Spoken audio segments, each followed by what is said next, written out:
Everyone, good morning. Good morning, sir. Good morning, Vivek.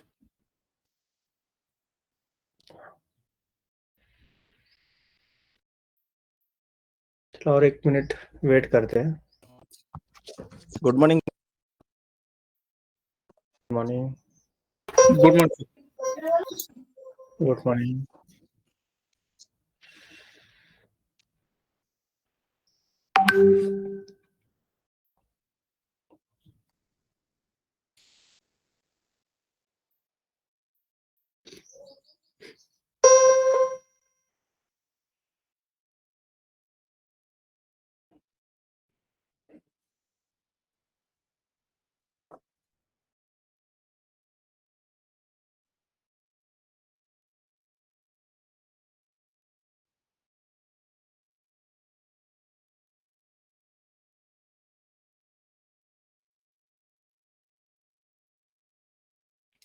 चलो आज हम डिसीजन ट्री,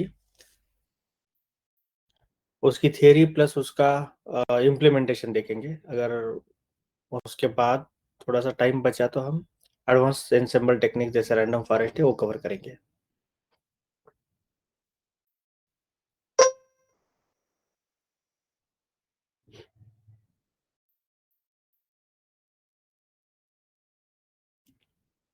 तो डिसीजन ट्रीज के बारे में इंटरव्यू में बहुत कुछ पूछा जाता है. At least decision, what is difference between decision tree and random forest? तो डिसीजन ट्री एक ट्री होती है, रैंडम फॉरेस्ट मल्टीपल ट्रीज होते हैं, राइट. और धीरे धीरे आपको समझ में आ जाएगा डिफरेंस जब हम रैंडम फॉरेस्ट भी कवर करेंगे. फिर डिसीजन ट्री में राइट स्प्लिटिंग क्राइटेरिया कौन कौन से होते हैं ये एक पूछ लेंगे आपको. वर्किंग उसका बताओ, ये तीसरा क्वेश्चन तैयार होगा इससे.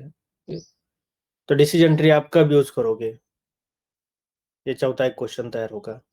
ये 4-5 क्वेश्चंस तैयार होते हैं.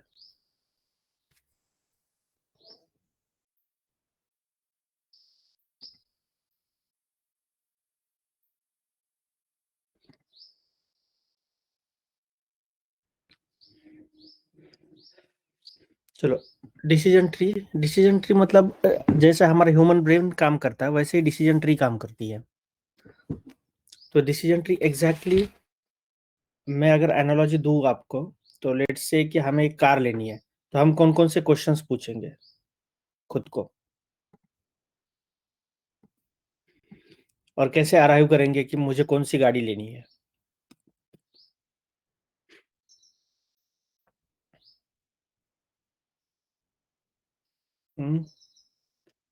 तो मैं शायद ये क्वेश्चन पूछूं कि उसका माइलेज कितना है, राइट. या फिर हो सकता है सबसे पहले मैं ये क्वेश्चन पूछूं कि मेरा बजट कितना है.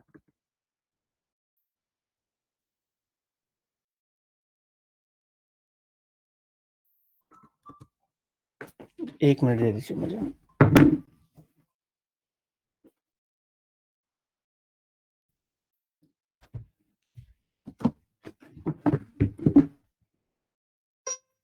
पहला क्वेश्चन शायद मैं ये पूछूं कि मेरा बजट कितना है, मैं कितने तक स्ट्रेच कर सकता हूँ,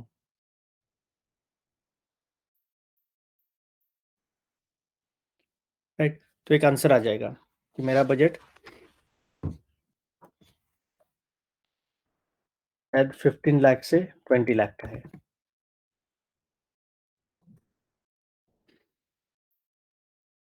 फिर इस बजट में क्या मुझे कॉम्पैक्ट एसयूवी लेनी चाहिए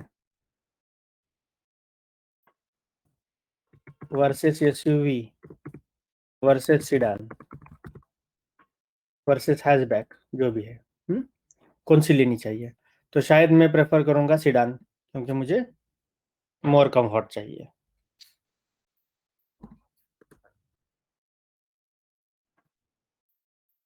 तो उसके बाद भी आता है माइलेज का क्वेश्चन, या फिर इसमें तीनों में सबसे ज्यादा माइलेज कौन देगा. तो एक तो कॉम्पैक्ट एसयूवीज देती है वर्सेस सीडान देती है. एसयूवी थोड़ा सा कम माइलेज देती है, राइट, हमें पता है वो. तो based on that we need to take decision. तो सीडान हो सकता है फिर सीडान में बिल्ड क्वालिटी भी अच्छी हो, राइट। तो बिल्ड क्वालिटी अच्छी किसकी है? मान के चलो बिल्ड क्वालिटी टाटा की अच्छी है, होंडा की अच्छी है, राइट, टोयोटा की अच्छी है। तो फिर मैं क्वेश्चन पूछूंगा कि उसमें माइलेज सबसे ज्यादा अच्छा किसका है। हो सकता है कि दो जवाब आए, होंडा प्लस टाटा आए। फिर मैं फिर से बोलूंगा कि हाँ, रिसेल वैल्यू किसकी ज्यादा है। फिर शायद एक ही बचे, होंडा। तो ये जो डिसीजन ट्री हम ये स्प्लिट करते जा रहे हैं जब तक हमें प्योर नोड नहीं मिलता, तब तक। कब तक? जब तक हमें प्योर नोड नहीं मिलता, मतलब एक ही क्लियर डिसीजन नहीं मिलता, तब तक हम उसको स्प्लिट करते जाएंगे,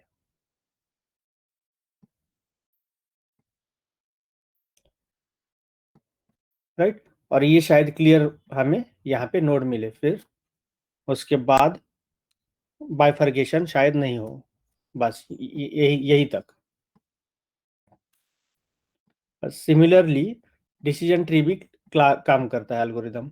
अब डिसीजन ट्री एल्गोरिदम दोनों काम करता है। ये कार्ट एल्गोरिदम है, CART।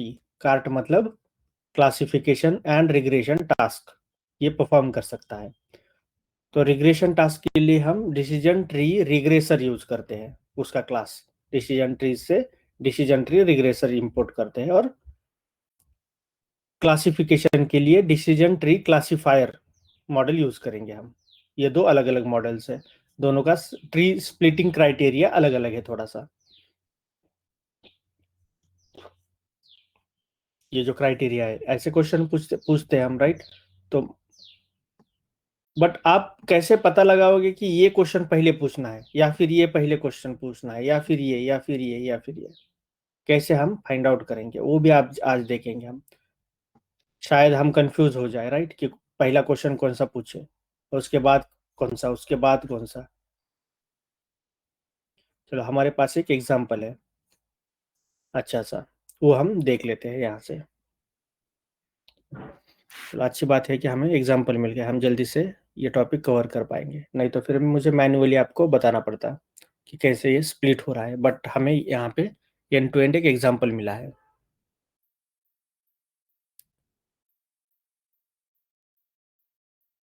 चलो, डिसीजन ट्री क्या है फिर? डिसीजन ट्री सुपरवाइज्ड एल्गोरिदम है, supervised learning algorithm, decision tree.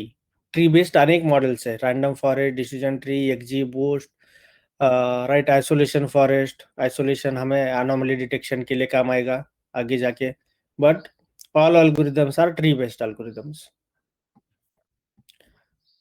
So this is a supervised algorithm, क्योंकि हम उसे लेबल्स प्रोवाइड करते हैं, लेबल, राइट, हमें पता है वो वाई वेरिएबल प्रोवाइड करते हैं।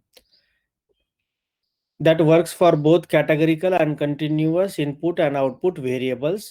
That is, we can predict both categorical variables and continuous variables.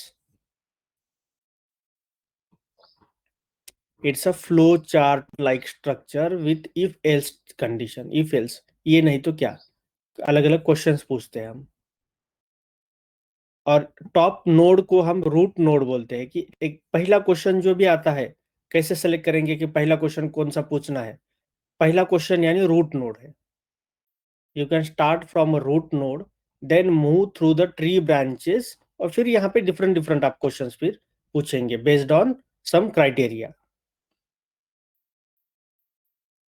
इसके बाद क्या, ये क्वेश्चन, इसके बाद अलग क्वेश्चन अगर है तो ये फाइनल हमें क्लियर लीफ नोड मिले हैं, मतलब ये आंसर है, फाइनल फाइनल आंसर। इसके बाद और ट्री स्प्लिट नहीं हो सकती, इसलिए हमें उसको लीफ नोड बोलते हैं, मतलब लीफ नोड यानी लास्ट नोड। ये आंसर्स होते हैं जनरली। और ये वाला इंटरनल नोड, मतलब इंटरनल क्वेश्चंस, जो पहला क्वेश्चन है उसके बाद जो भी क्वेश्चंस आते हैं। अब ये पहला क्वेश्चन यानी क्या? तो हमारे पास डिफरेंट डिफरेंट कॉलम्स है, राइट। कॉलम्स का मतलब क्वेश्चंस है ये ट्री के लिए, मतलब इनपुट वेरिएबल है एक्स वेरिएबल, और ये मान के चलो कि वाई वेरिएबल है हमारा। तो आप बोलोगे कि रियल टाइम में इनपुट्स मतलब या फिर क्वेश्चंस क्या होते हैं, तो ये कॉलम्स होते हैं क्वेश्चंस।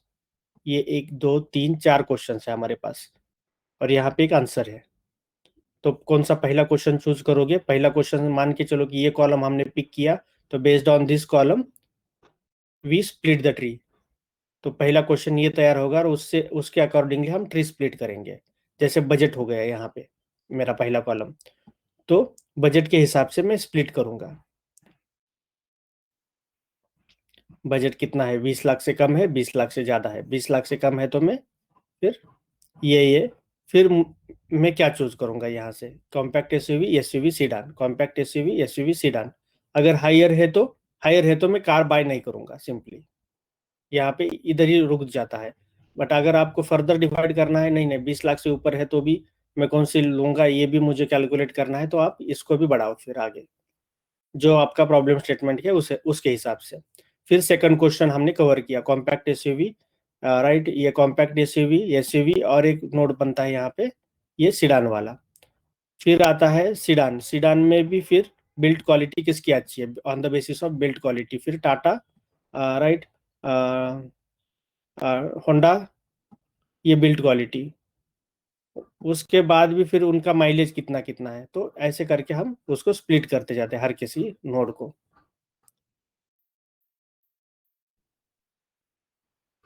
तो ये है हमारे columns are nothing but our questions for this decision tree classifier.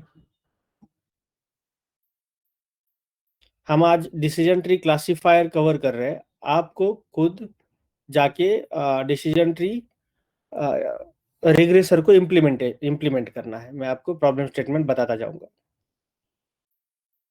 कौन कौन से प्रॉब्लम्स आप सॉल्व कर सकते हो।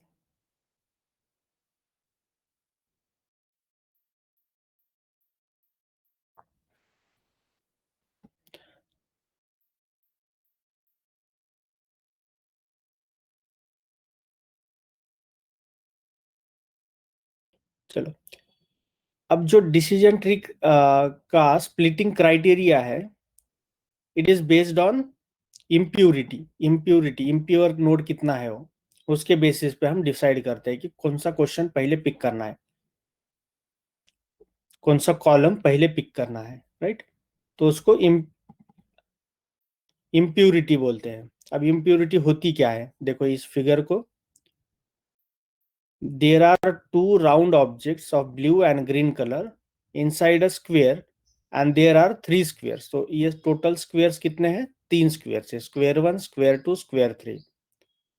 So now how much information I need in each square to accurately identify the color of round objects. So square 1 needs less information as all objects are blue.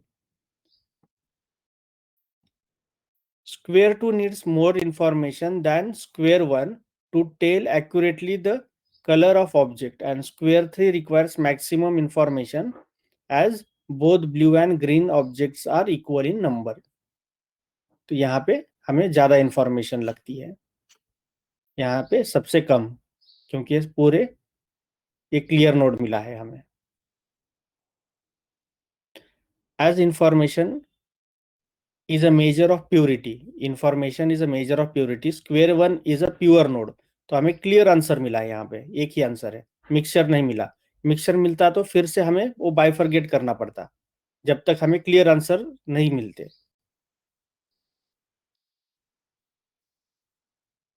तो ये information gain या entropy के ऊपर ये based है decision splitting उसकी, कि कौन सा क्वेश्चन पहले पूछना चाहिए हमें। Square 1 is a pure node, square 2 is a less impure, and square 3 is more impure. तो ये लेस इम्प्योर है क्योंकि दो ही उसमें इम्प्योरिटीज है, उसमें इसमें ज्यादा इम्प्योरिटीज है, इसमें 3 इम्प्योरिटी है। तो ये सबसे ज्यादा इम्प्योर नोड है। तो ये इम्प्योरिटी कम करना स्प्लिटिंग का क्राइटेरिया होता है एक। वैसे डिफरेंट डिफरेंट क्राइटेरियाज है यहाँ पे, एंट्रोपी है, गिनी है, स्टैंडर्ड डेविएशन है।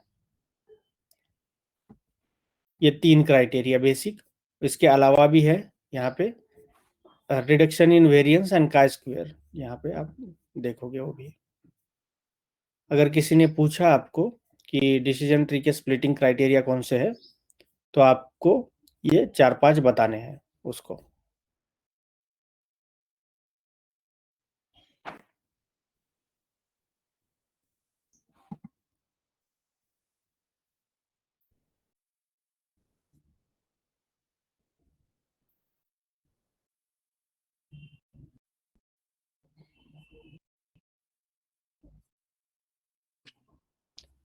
हमारे नोटबुक में देखते हैं हम।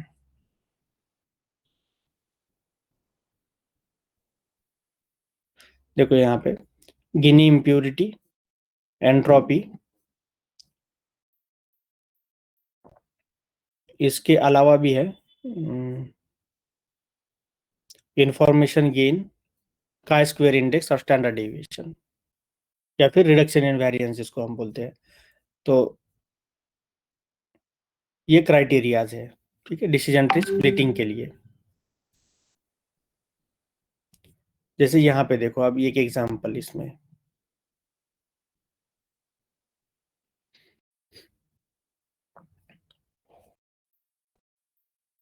और एक एग्जांपल से डिसीजन ट्री समझ लेते हैं हम। यहाँ पे देखो, एक डेटा सेट है मेरे पास, नंबर ऑफ डेज है उसमें, फैमिली ज्वाइनिंग और नॉट, मेरे साथ मेरी फैमिली भी आ रही कि नहीं आ रही है वैकेशन पे, कितने दिन का वैकेशन पे मतलब मैं जा रहा हूँ, पर्सनल बजट कितना है मेरा, वेदर फोरकास्ट क्या है, एवरेज टेम्परेचर इन फ़ारेनहाइट कितना है, एक्सप्लोर न्यू प्लेसेस, मुझे न्यू प्लेसेस एक्सप्लोर करने की नहीं करने, उसके बेसिस पे मैं डिसाइड करूंगा कि मुझे कंट्री साइड जाना है या बीच पे जाना है। तो सबसे पहले मैं क्वेश्चन पूछ लेता हूँ कि फैमिली ज्वाइनिंग और नॉट मेरी। तो मेरी फैमिली अगर नहीं ज्वाइन कर रही है तो मेरे पास 3 रिकॉर्ड है, 2 रिकॉर्ड है उसके। अगर ज्वाइन कर रही है तो मेरे पास 3 रिकॉर्ड है उसके। तो 2 वर्सेस 3 मैंने स्प्लिट किए, देखो यहाँ पे रिकॉर्ड्स, फैमिली ज्वाइनिंग और नॉट। तब भी मेरे पास करेक्ट मतलब इम्प्योर नोड्स है ये दोनों। क्यों? क्योंकि मुझे क्लियर आंसर्स फिर भी नहीं मिले। फैमिली ज्वाइनिंग में भी आप बीच और कंट्री साइड जा सकते हो, फैमिली ज्वाइनिंग में आप बीच और कंट्री साइड दोनों जा सकते हो, देखो। तो ये उतना हेल्पफुल क्वेश्चन नहीं है मेरे लिए, तो मुझे और स्प्लिटिंग करनी पड़ेगी।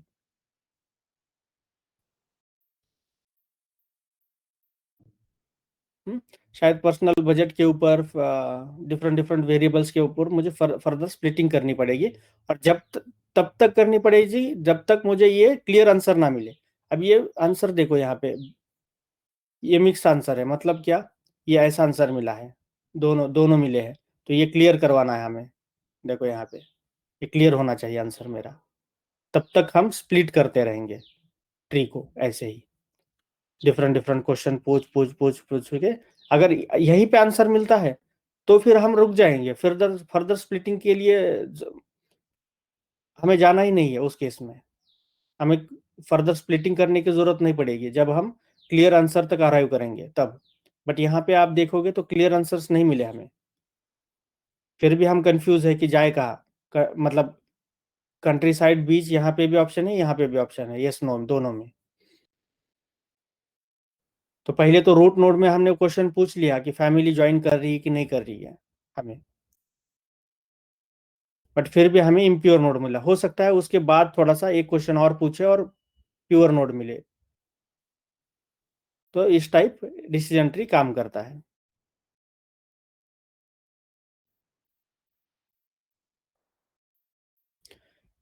This way narrow down the feature space with each split or branch in the tree, and each data point will only belong to one region. तो फाइनली हमें ये मिलता है कि each data point is only belong to one region. The goal is to continue to splitting the feature space and applying rules until you don't have any more rules to apply. मतलब जब तक हमारे question सारे खत्म नहीं होते तब तक आप स्प्लिट करते रहोगे उसको।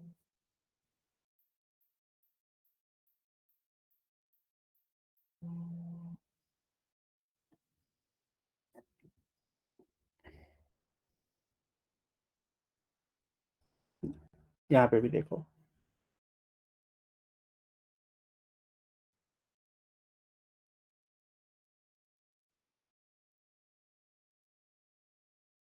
बट ऐसा कभी होता नहीं है कि हमें एकदम प्योर नोड मिले। हमें थोड़े से मिक्स लीफ नोड मिलते हैं, बट दूसरे क्लास काफी कम होता है। दूसरा क्लास देखो, यहाँ पे देखो, ये क्लास काफी कम आया है, ये भी क्लास काफी कम आया है। तो फर्दर स्प्लिटिंग की जरूरत नहीं पड़ेगी हमें। तो ये क्लास आया है तो भी फिर इसको क्या करेंगे, हम निकाल देंगे और यही एक प्योर नोड इस टाइप बनाएंगे हम इसी को। ये भी हम कर सकते हैं ताकि फर्दर स्प्लिटिंग हमारी बच जाए, टाइम बच जाए हमारा। और जितना आप स्प्लिट करोगे उतना कभी कभी ओवरफिट होता है मॉडल, तो ओवरफिटिंग को अवॉइड भी करो। ठीक है, मिक्स भी नोड आया है तो भी प्रोबेबिलिटी के बेसिस के ऊपर इसको हटाओ और इसी को रख दो और डिक्लेयर करो कि यही क्लास है उसका मेजॉरिटी वाला, ये वाला। सर इसमें डिसीजन में तो फिर पेयरिंग वाला मिलता होगा लास्ट में, कभी मतलब पेयरिंग ही रहती होगी। पेयरिंग मतलब? जैसे लीफ की पेयरिंग रहती होगी, लीफ नोट की। जैसे डिसीजन दो यस और नो आपने दिए, जैसे इसी में हाँ, एग्जांपल देंगे। जितने भी आपकी क्लासेस है उतने मिलेंगे आपको, राइट। ठीक है। हाँ, जितने यहाँ पे यस नो है तो यस नो मिलेंगे, अगर मल्टीपल है तो मल्टीपल मिलेंगे। जैसे सिटोसा, वर्सिकलर, वर्जिनिका, 3 है तो 3 मिलेंगे, जितने हैं उतने मिलेंगे लास्ट में। वो हेल्प करेगा आपको फाइंड आउट करने के लिए। हम उसका एग्जांपल भी आप 1-2 मिनट में देख लेंगे।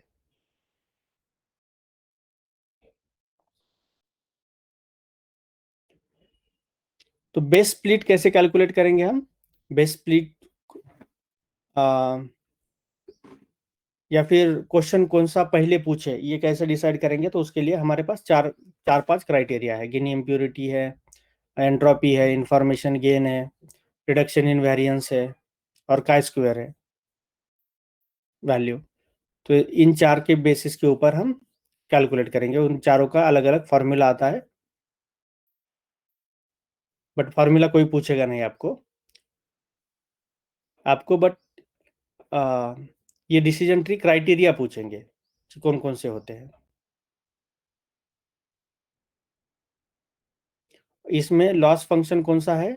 Loss function stochastic gradient descent, या हम एल्गोरिदम यूज करेंगे इसमें। अब स्टोकास्टिक ग्रेडियंट डिसेंट एल्गोरिदम क्या होता है? तो हम ये एल्गोरिदम काफ़ी डिटेल में डीप लर्निंग में पढ़ने वाले हैं, क्योंकि डीप लर्निंग में काफ़ी सारे मॉडल्स ये एल्गोरिदम यूज करते हैं टू ऑप्टिमाइज द कॉस्ट। पहले हम कौन से यूज करते थे? इससे पहले कोई बता पाएगा? Log loss, MAC. ये तो MSC, हाँ, ये तो कॉस्ट फंक्शंस है, बट एल्गोरिदम्स कौन से यूज करेंगे?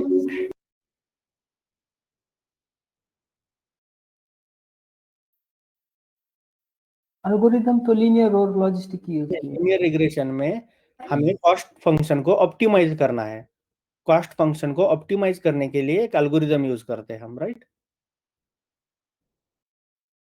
जो आपने बताया कॉस्ट फंक्शन बताया, एमएससी या फिर लॉग लॉस, बट उसको ऑप्टिमाइज करने के लिए एक एल्गोरिदम आता है।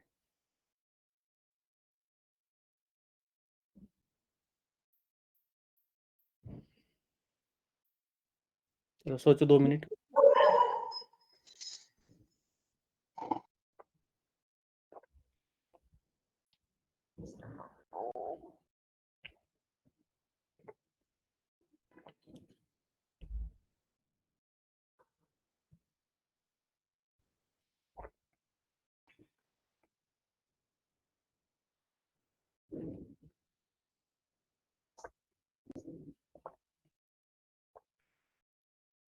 नहीं मिल रहा आंसर। तो लीनियर रिग्रेशन तो होती थी। कॉस्ट फंक्शन के लिए कॉस्ट फंक्शन ऑप्टिमाइज करना है हमें। हमारे पास ये कॉस्ट फंक्शन आया है, उसकी कॉस्ट थोड़ी सी ज्यादा है, एरर ज्यादा है। अब मुझे कम से कम एरर्स चाहिए, तो हम ग्लोबल मिनिमा तक पहुंचते हैं, राइट। सर ग्लोबल, हम ग्रेडियंट डिसेंट एल्गोरिदम यूज करते हैं। हाँ very good, gradient descent algorithm use करते हैं हम। यही एल्गोरिदम है, बट यहाँ पे डिफरेंस क्या है? ये स्टोकास्टिक ग्रेडियंट डिसेंट है, अब ये ग्रेडियंट डिसेंट नहीं है। अब आप बोलोगे कि स्टोकास्टिक और ग्रेडियंट में क्या डिफरेंस है, तो स्टोकास्टिक बैच वाइज जाता है, बस दैट्स इट। इतना ही डिफरेंस है, कोई बड़ा डिफरेंस है नहीं। बट हम ये भी एल्गोरिदम काफी डिटेल में पढ़ेंगे डीप लर्निंग में। अभी के लिए इतना याद रखो सिर्फ कि ये ग्रेडियंट डिसेंट ही है, बट वो बैच वाइज जाता है, बैच वाइज डेटा जाता है वो। सॉरी,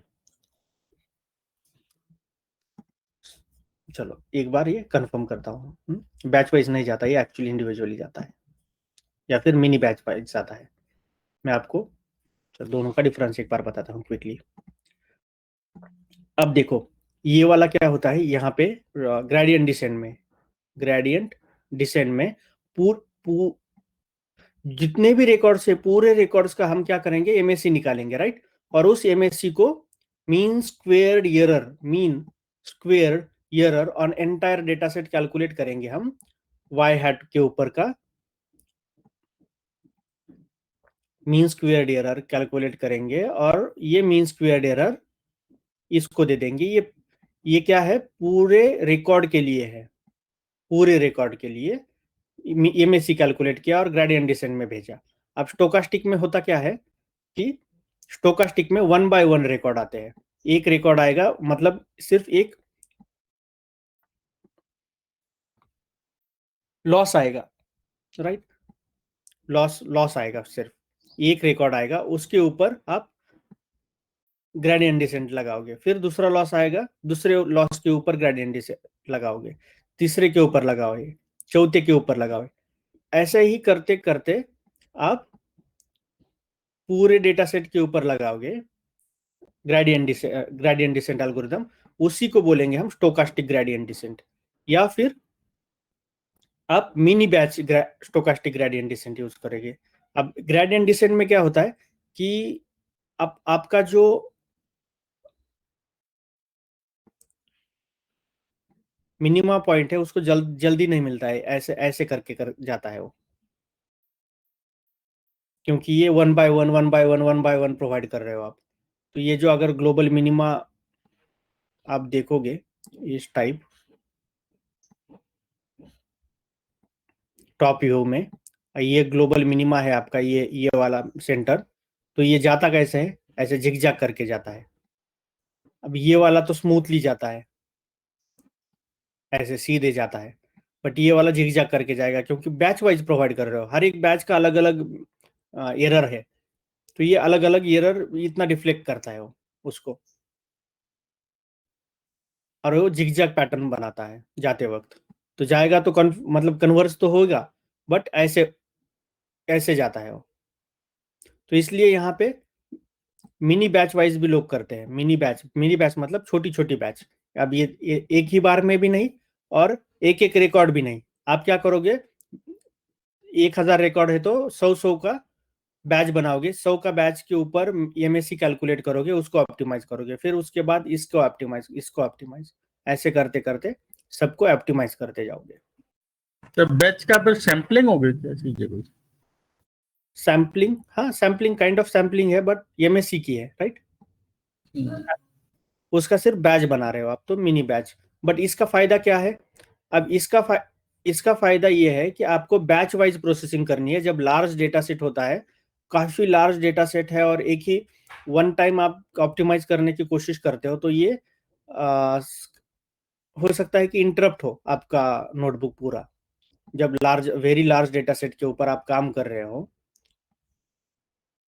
जैसे 4 GB 5 GB 7 GB 10 GB, तो हो सकता है काफी स्लो हो ये वाला, और स्लो होने के बावजूद आपका कर्नल इंटरप्ट हो जाए, क्योंकि उतनी रैम ही नहीं रहती है उसकी कि इतना सारे रिकॉर्ड्स के ऊपर एमएससी कैलकुलेट करे और उसको फिर ऑप्टिमाइज करने लगे ये एल्गोरिथम। ये अच्छा है कि फिर आप मिनी बैच वाइज जाओ, क्योंकि इसको ये भी अच्छा है, बट काफी वक्त लगेगा, एक को देखेगा ये। तो मिडल वे है, मिनी बैच वाइज जाओ, पूरा भी नहीं, यहाँ एक सिंगल रिकॉर्ड का भी नहीं, मिनी बैच को ऑप्टिमाइज करो। तो इसको बोलते हैं हम, इस दोनों को भी बोलते हैं हम स्टोकास्टिक ग्रेडियंट डिसेंट। स्टोकास्टिक मतलब 1 by 1 जाना, एक करके स्टोकास्टिक। और यहाँ पे आप ये ऐसा याद रखो कि मिनी मतलब ये स्टोकास्टिक ग्रेडियंट का ही एक प्रकार है, मिनी स्टोकास्टिक ग्रेडियंट, मिनी एसजीडी। और ये ग्रेडियंट डिसेंट जो हमने लीनियर रिग्रेशन में पढ़ा था। तो अभी के लिए इतना सफिशिएंट है, और डिटेल में हम उसको डीप लर्निंग में कवर करेंगे। तो यहाँ पे सिर्फ याद रखो कि स्टोकास्टिक ग्रेडियंट डिसेंट हम यूज करेंगे। to optimize the cost function.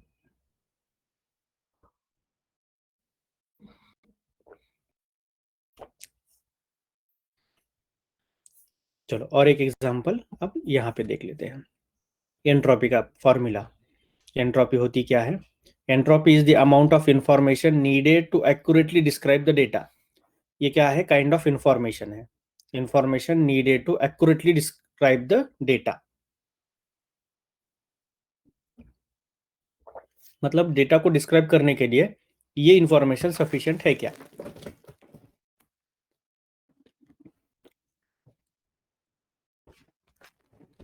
तो उसको हम क्वांटिफाई कर रहे हैं sir. So if the data is homogeneous, that is all elements are similar, then the entropy is 0. अगर सारे similar है data points which belongs to one single class, तो वहां पे एंट्रोपी 0 आ जाएगी। दैट इज प्योर नोड मिलेगा हमें, ऐसे बोलते हैं हम। Else if elements are equally divided, then entropy move towards 1, that is impure. तो एंट्रोपी इम्प्योर होती रहती है। So square 1 has lowest entropy, square 2 has more entropy, square 3 has highest entropy. ये तो हमें पता है। अब एंट्रोपी देखो, एंट्रोपी का फॉर्मूला क्या है? Minus summation of i equals to 1 to n pi into log of pi probability of that particular class.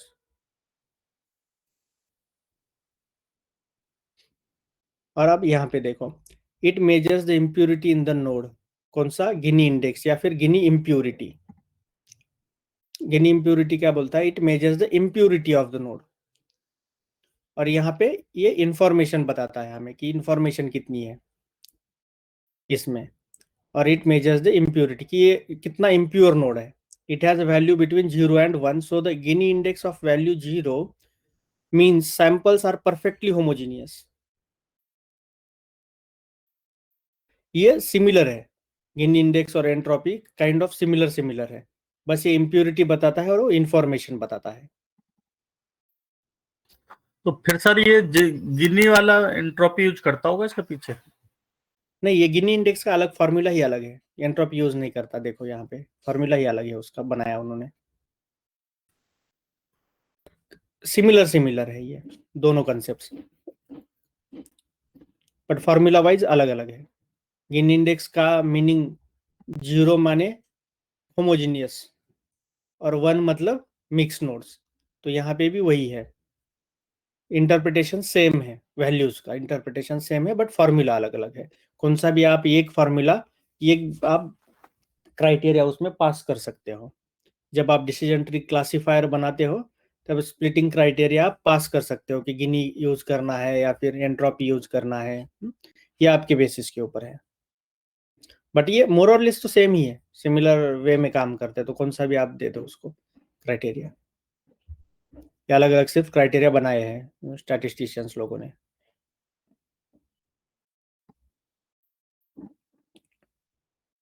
उसका क्या है formula? 1 minus summation of i equals to 1 to n pi square.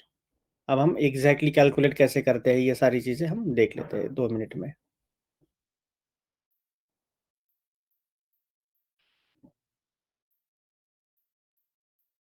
Different algorithms है, हमारे लिए सिर्फ ये algorithm काम का है, बाकी एल्गोरिदम देखने की जरूरत नहीं है आपको भी।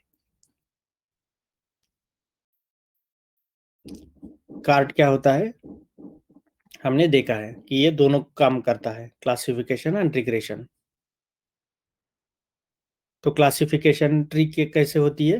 तो उसका टारगेट वेरिएबल कैटेगरिकल होता है। The algorithm classifies the class within which the target variable would most likely to fall. It uses Gini index as a cost function to evaluate the feature selection. तो अगर नहीं दिया आपने कुछ भी, explicitly mention नहीं किया एज अ पैरामीटर, तो वो गिनी इंडेक्स लेता है डिफॉल्ट मेथड। अगर आपने मेथड कोई भी मेंशन नहीं की तो गिनी इंडेक्स वो ले लेता है।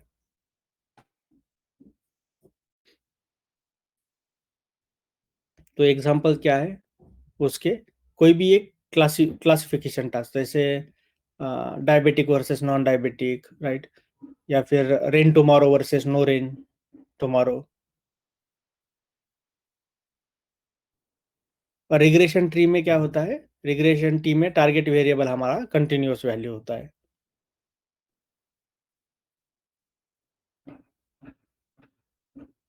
तो यहाँ पे वो स्टैंडर्ड डिविएशन या फिर रिडक्शन इन वेरिएंस, इसको डिसीजन ट्री का स्प्लिटिंग क्राइटेरिया बनाता है।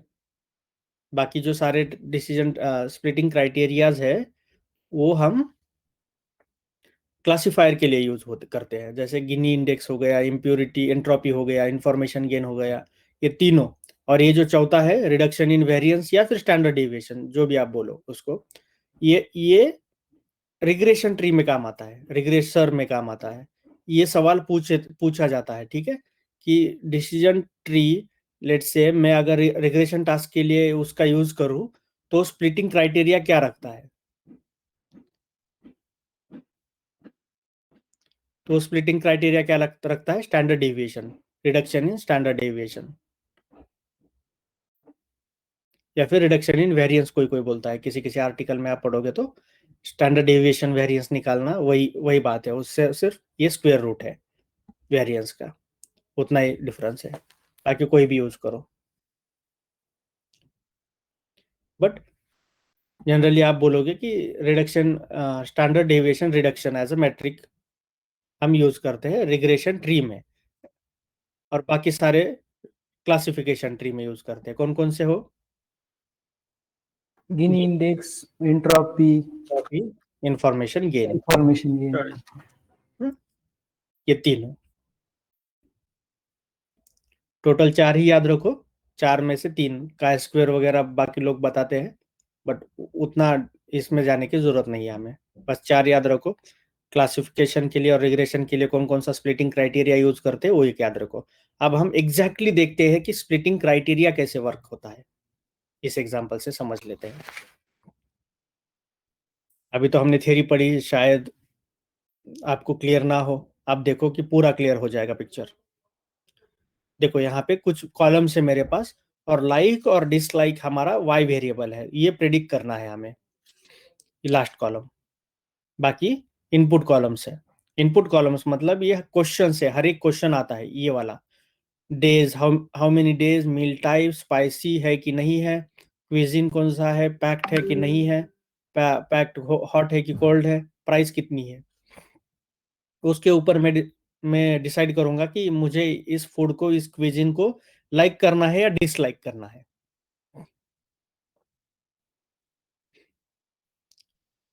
Whether the customer like the food और नॉट, ये कैलकुलेट करना है हमें। From the above data, meal type, spicy, cuisine, packed are the inputs or features of data, and liked and dislike is the target variable.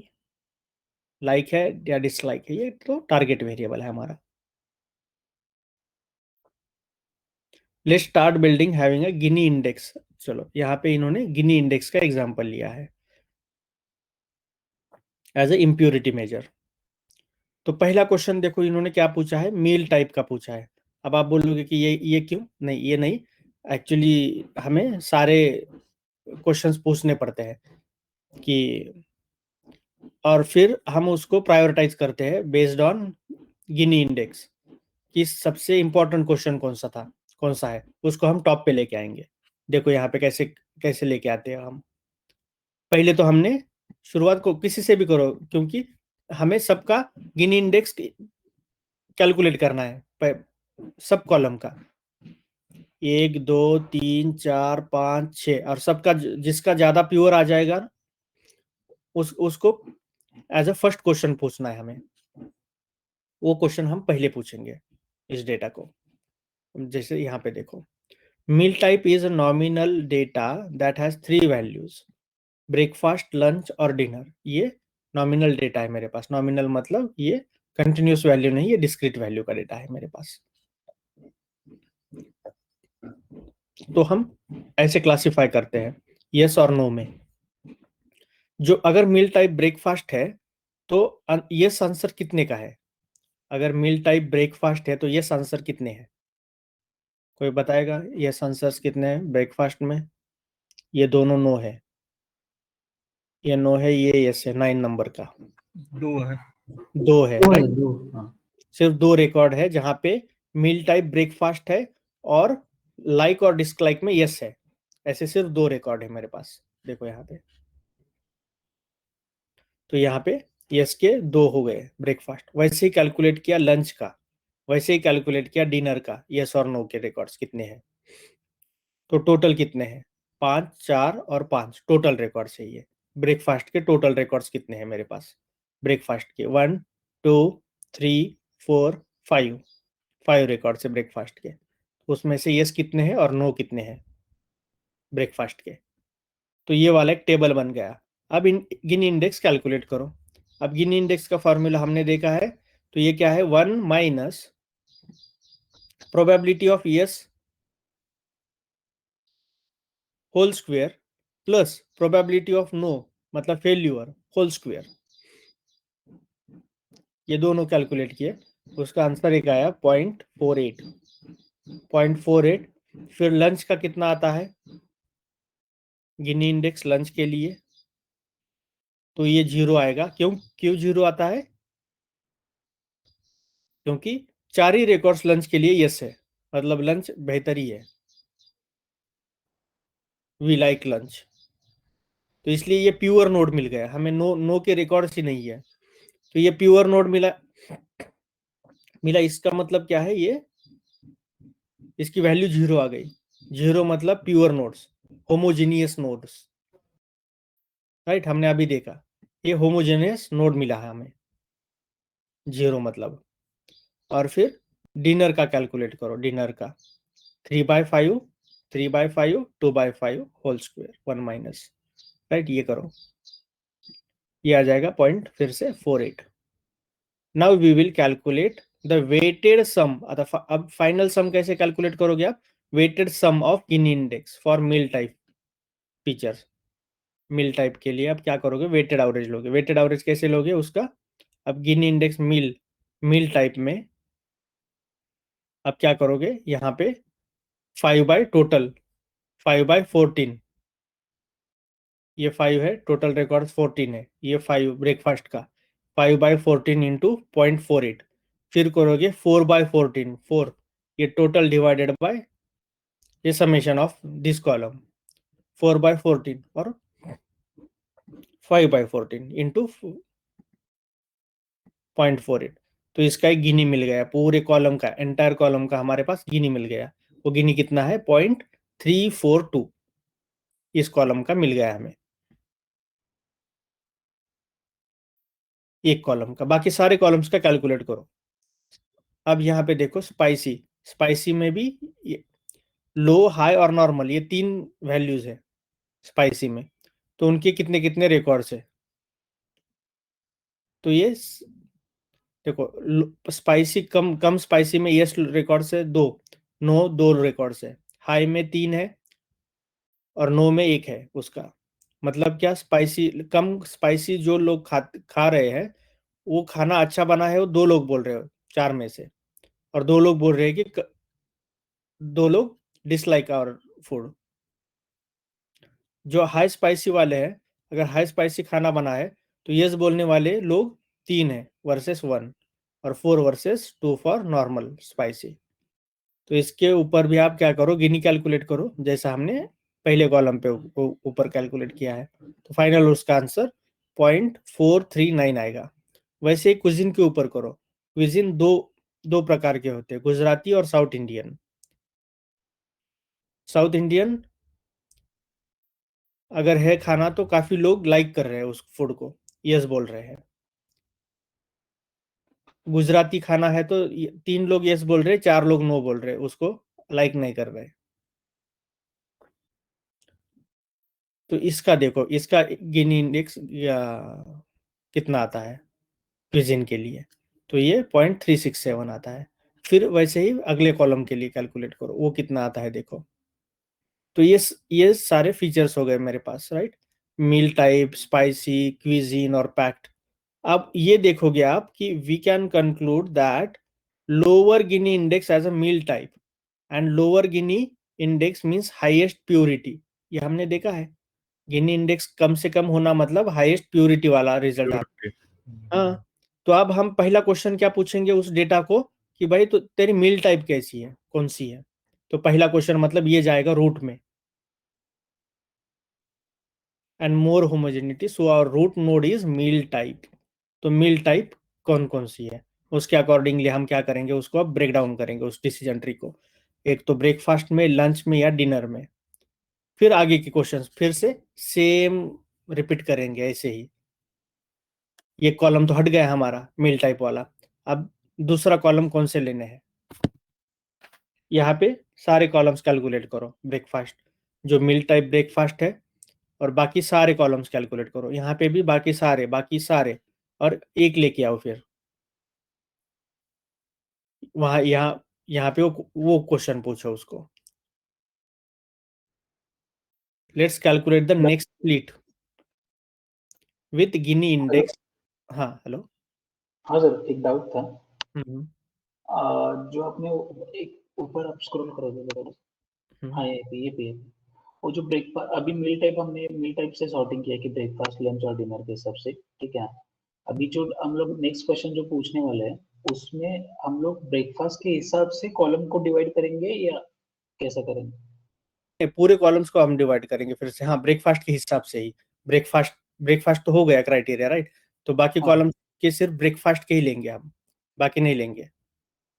ये breakfast जितना जितना है, फिर स्पाइसी अगर चूज किया आपने तो स्पाइसी में सिर्फ जहाँ यहाँ पे ब्रेकफास्ट है उतना ही लेंगे हम, राइट, क्योंकि ऑलरेडी ये स्प्लिट किया हमने। तो अब ये चला जाएगा यहाँ पे, लो लो, नॉर्मल हाई, नॉर्मल, बस। Okay okay. तो उसके हिसाब से फिर से हम लोग गिनी इंडेक्स कैलकुलेट करेंगे राइट। और उसके हिसाब से फिर से वो डिसीजन ट्री बनेगा हाँ आगे जाके। राइट। ओके। अब यहाँ पे देखो वही किया है, आपका आंसर यहाँ पे है। Let's find Gini index of spicy cuisine packed on sub data of meal type equals to breakfast. सिर्फ यही लो, एक ही नोड। यहाँ पे तो हमने ऑलरेडी स्प्लिट कर दिया है, अब बाकी कॉलम्स उसके बेसिस के ऊपर स्प्लिट कर दो। अब मील टाइप तो ब्रेकफास्ट ही आएगा, अब ये तो फिक्स हो गया क्योंकि पहला क्वेश्चन हमने पूछ लिया है। बट उसके अकॉर्डिंगली स्पाइसी, क्विजिन, पैक्ड और प्राइस, ये चार अलग अलग क्वेश्चन है। तो पहले मैं कौन सा क्वेश्चन पूछूं अब,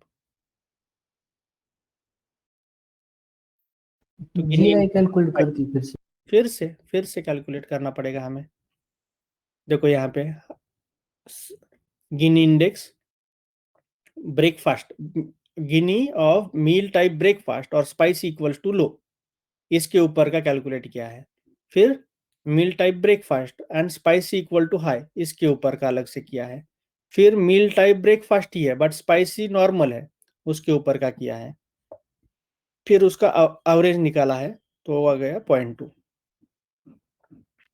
फिर उसके बाद क्विजिन के ऊपर आते हैं हम, सेकंड कॉलम ये वाला, ये स्पाइसी हो गया। अब क्विजिन के ऊपर, फिर पैक्ड, फिर प्राइस। क्विजिन का कैलकुलेट किया हमने, ये आ गया हमारा 0,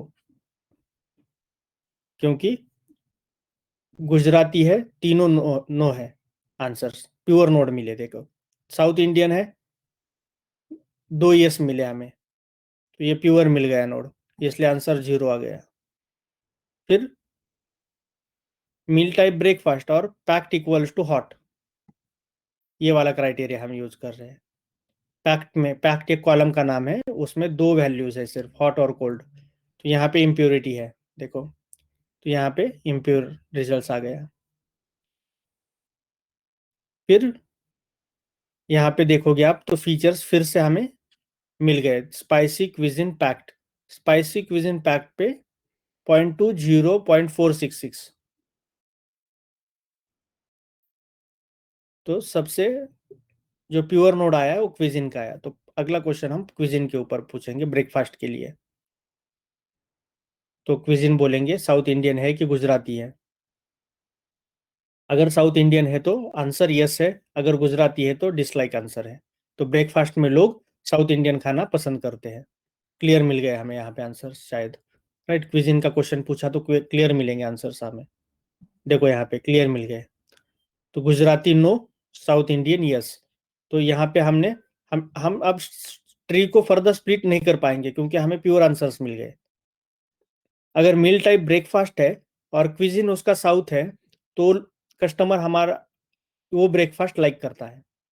अगर मील टाइप ब्रेकफास्ट है, क्विजिन गुजराती है, तो हमें वो पसंद नहीं है, हमारे कस्टमर को भी पसंद नहीं है। राइट, यस और नो, क्लियर आंसर मिल गए। तो यहाँ पे इस वाले ब्रांच में यहीं तक ट्री बनेगी, यहाँ से आगे फर्दर स्प्लिटिंग नहीं होगा क्योंकि हमें प्योर आंसर्स मिल गए यहाँ पे।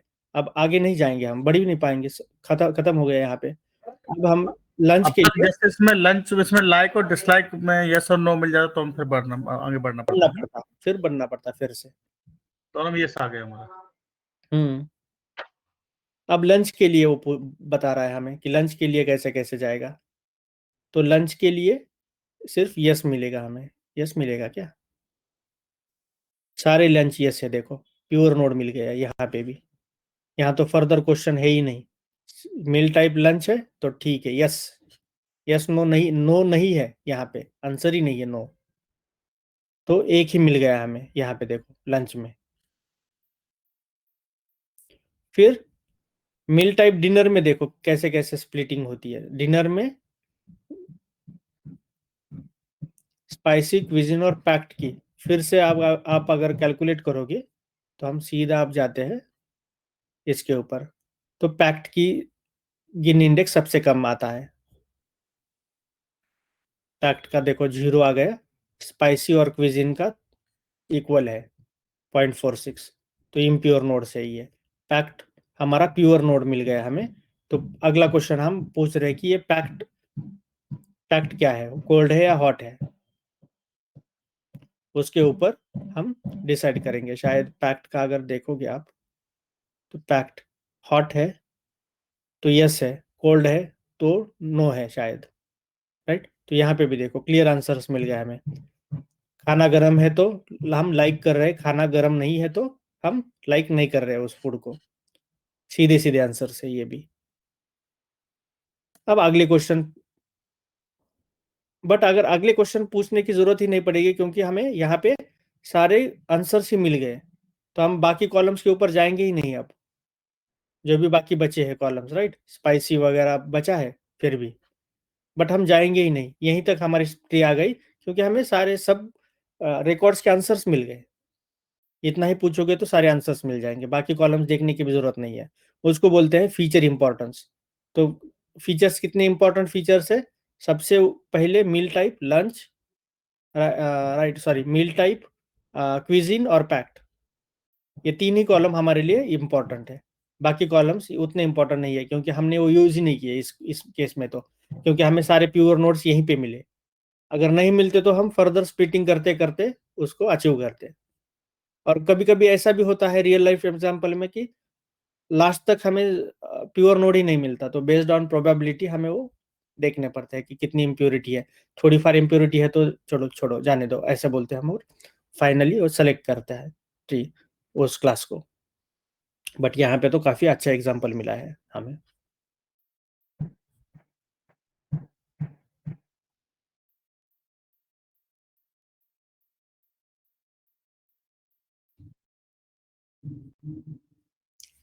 देखो यहाँ पे फाइनल क्लासिफिकेशन,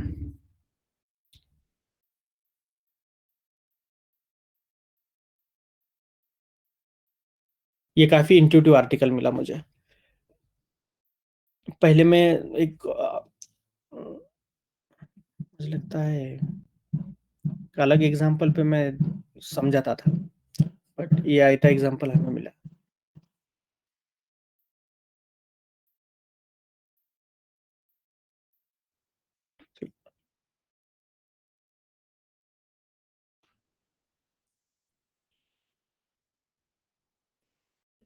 यहाँ पे किसी को डाउट है? अब नहीं सर, ऑल क्लियर, राइट?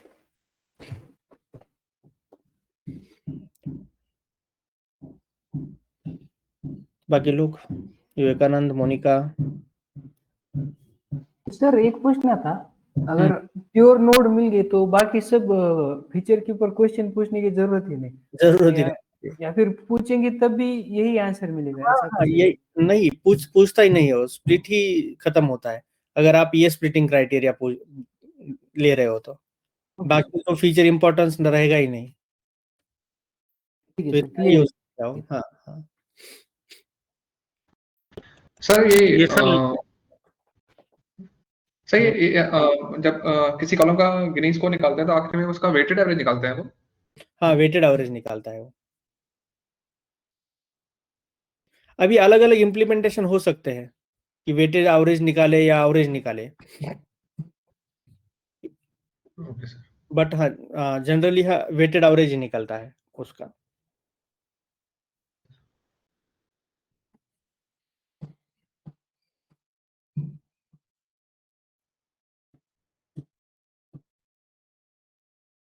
चलो, और किसी को कुछ इनपुट्स देना है या फिर कुछ डिस्कस करना है इसके अराउंड, क्योंकि ये काफी इम्पोर्टेंट था मैथ बिहाइंड डिसीजन ट्री समझाना आपके लिए। ये सबसे सिंपल मुझे एग्जांपल मिला कल। ये सब पिंक कर देना। और हाँ, मैं भेज दूंगा ये वाला एग्जांपल आपको। और इसमें एक और कंसेप्ट आता है, राइट, उसको बोलते हैं प्रूनिंग। तो कभी कभी क्या होता है कि इतने सवाल हम सब सारे क्वेश्चंस पूछ लेते हैं उसको, जितने अवेलेबल क्वेश्चंस है वो सारे क्वेश्चंस पूछ लेते हैं। जैसे अभी विवेक ने पूछा, राइट, कि बाकी क्वेश्चंस का क्या होगा फिर। तो बाकी तो क्वेश्चंस नहीं पूछेंगे, बट अगर नॉर्मली तो सब क्वेश्चंस पूछे जाते हैं, क्योंकि रियल टाइम में तो डेटा इतना सिंपल नहीं होता हमारे लिए, तो काफी कॉम्प्लिकेटेड होता है। तो एल्गोरिदम भी सब क्वेश्चंस पूछ लेता है उसको, और ये ट्री काफी बड़ी बनती है, और हर एक नोड फिर हमें प्योर मिलता है उस केस में। अब होता क्या है कि अगर हर एक नोड प्योर मिल गया और काफी ट्री की डेप्थ बढ़ गई, अब जैसे कि यहाँ पे ट्री की डेप्थ में अगर बता दूंगा आपको कि ये फर्स्ट है, फिर इसको भी स्प्लिट किया, ये सेकंड लेवल पे जा गया, ये थर्ड लेवल पे गया, ऐसे करते करते क्या होता है, ये ओवरफिट होता है फिर टेस्टिंग डेटा के ऊपर, और अच्छा आंसर नहीं दे पाता। तो हम क्या करते हैं, प्रून करते हैं उसको, प्रूनिंग बोलते हैं हम उसको, PRUNING,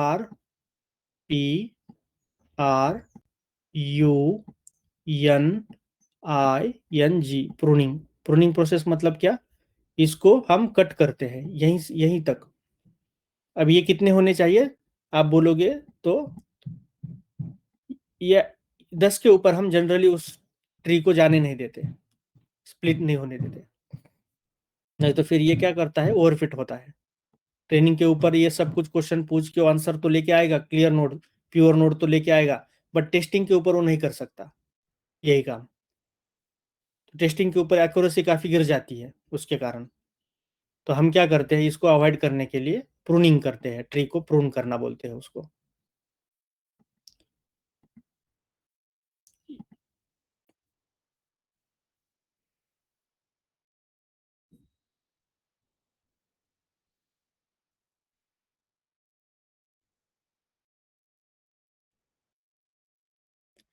when to stop splitting. आप अगर देखोगे कि थोड़ा सा ओवरफिट हो रहा है, तो इसको क्या करते हो, आप फिर से रीरन करते हो, एल्गोरिदम को फिर से बनाते हो, और एक क्राइटेरिया देते हो, max depth equals to, max depth equals to, ये वाला क्राइटेरिया हम देते हैं।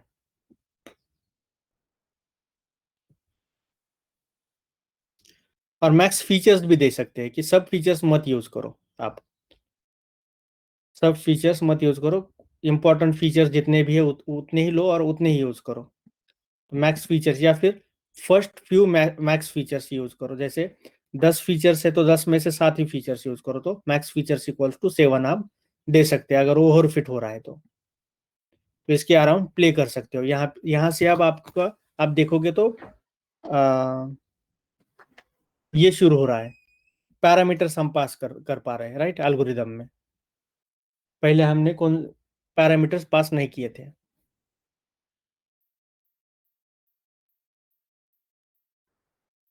एक सेकंड दे दो मुझे।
चलो, तो अभी तक हमने ये देखा था कि लॉजिस्टिक रिग्रेशन या लीनियर रिग्रेशन में कुछ खास पैरामीटर्स है नहीं, कुछ पैरामीटर्स हम पास नहीं करते, जनरली मॉडल को कॉल करते हैं और फिट करते हैं। बट यहाँ पे आप देखोगे तो काफी सारे पैरामीटर्स अब पिक्चर में आ गए, राइट। जैसे मैक्स फीचर हो गया, मीन, और ये पैरामीटर्स, हाइपर पैरामीटर्स कौन कौन से ट्यून किए ये पूछते हैं इंटरव्यू में, कि आपने कौन कौन से हाइपर पैरामीटर ट्यून किए। आप बोलोगे मैंने ये एल्गोरिदम यूज किया है, तो उसके पैरामीटर्स भी पूछ लेते हो लोग। तो पैरामीटर्स और उसका इम्पोर्टेंस क्या है। जैसे प्रून करने के लिए आप प्रून कैसे करोगे, तो मैक्स डेप्थ नाम का एक पैरामीटर आप यूज करोगे तो प्रून होती है, ट्री कट होती है, उससे आगे फिर वो बढ़ता नहीं है, राइट, ब्रांचिंग होती नहीं है, तो उसके लिए मैक्स डेप्थ है। उसके बाद मिनिमम सैंपल स्प्लिट है, कि इतने इतने सैंपल्स होने के बाद ही आप स्प्लिट करो, नहीं तो मत करो। Another way is to set minimum number of samples in each for each split. It is denoted by minimum sample split. Here we specify minimum number of samples required to do a splitting. For example, we can use 10 samples to reach a decision. तो कम से कम ये 10 samples होने ही चाहिए। एक ही sample है और आप decision तक जा रहे हो सकता है कि ये ओवरफिट हो जाए बाद में, ताकि सैंपल्स भी तगड़े होने चाहिए उसको सपोर्ट करने के लिए, आपका क्लेम सपोर्ट करने के लिए। तो कम से कम 10 सैंपल्स ले लो हर एक क्लास के, तभी जाके वो स्प्लिट करना नोड, नहीं तो मत मत करो, वहीं तक रखो। अगर इम्प्योर भी आता है तब भी वहीं पे स्टॉप करो। ये क्यों करते हैं, जनरली ओवर फिटिंग अवॉइड करने के लिए करते हैं। अगर आप मुझे पूछोगे कि कितने यूज करने चाहिए, तो मैं बोलूंगा सिर्फ एक ज्यादा काम का है हमारे लिए, मैक्स डेप्थ। बाकी ट्यून करने के लिए जनरली जरूरत नहीं पड़ती हमें। बट हाँ, मैक्स फीचर्स कब यूज करते हो आप, जब आपको कंप्यूटेशनल कंप्यूट बचाना है, आपको सेव करना है। आप ये चाहते हो कि हम मेरा टास्क लेस कंप्यूटेशनली एक्सपेंसिव हो, तब उस केस में हम मैक्स फीचर्स यूज करते हैं। बोलते हैं कि 25 में से 20 ही यूज करो, सबसे इंपॉर्टेंट, बाकी मत यूज करो। सबसे ज्यादा इंपॉर्टेंट जो भी है वही यूज करो। तो थोड़ा सा ये काम का उस समय होता है। अगर आपके पास बहुत डेटा है और काफ़ी सारे वेरिएबल्स है, बहुत कुछ वेरिएबल्स काम के भी नहीं, तो इसके अराउंड आप प्ले कर सकते हो। मैक्स फीचर्स देख सकते हो कि एक्यूरेसी थोड़ी कितनी कम हो रही है। अगर 97% 25 फीचर्स यूज करके है और 96% 17 फीचर्स यूज करके आ रही है, बट वो अब फास्टर रिजल्ट्स दे रही है आपको, राइट। तो आप हो सकता है कि यूज कर पाए हो। थोड़े से रिड्यूस करें नंबर ऑफ फीचर्स। ये आपके बिजनेस रिक्वायरमेंट्स के ऊपर ही डिपेंड करता है कि आप कैसे जाना चाहते हो, बट जनरली हम एक ही पैरामीटर उसमें देते हैं।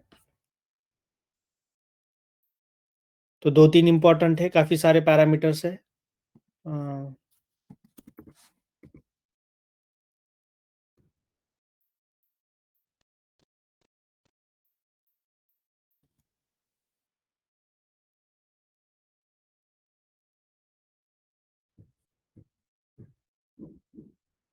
डिसीजन ट्री क्लासिफायर में यहाँ पे देखो कोई पैरामीटर पास नहीं किया।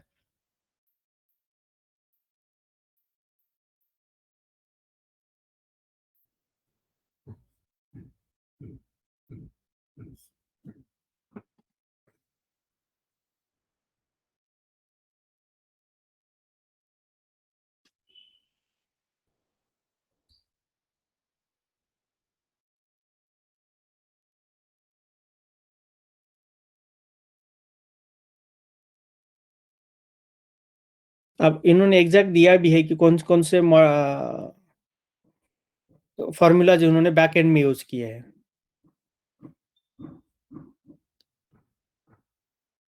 अब यहाँ पे देखोगे तो स्टैंडर्ड डेविएशन हम बोलते हैं मैथमेटिकली, बट इसके लर्न वालों ने क्या इंप्लीमेंट किया है?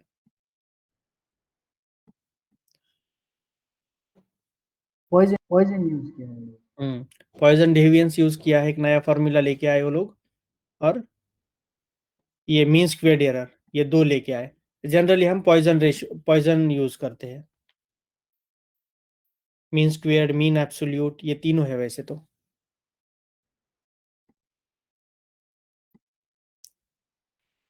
अलॉन्ग विथ जो हमने अब डिस्कस किया गिनी वगैरह। अब यहाँ पे ये लोग क्या कर रहे हैं, गिनी एक यूज कर रहे हैं, लॉग लॉस और एंट्रोपी, बस ये दो ही मेंशन किए हैं। तो शायद ये हो सकता है कि इन्होंने बाकी इंप्लीमेंट नहीं किया, इंफॉर्मेशन गेन और वो सब हम नहीं दे पाएंगे एज अ स्प्लिटिंग क्राइटेरिया। जितने इन्होंने दिए हैं इम्प्लीमेंटेशन में, गिनी और एंट्रोपी, ये दो आप पास कर सकते हो।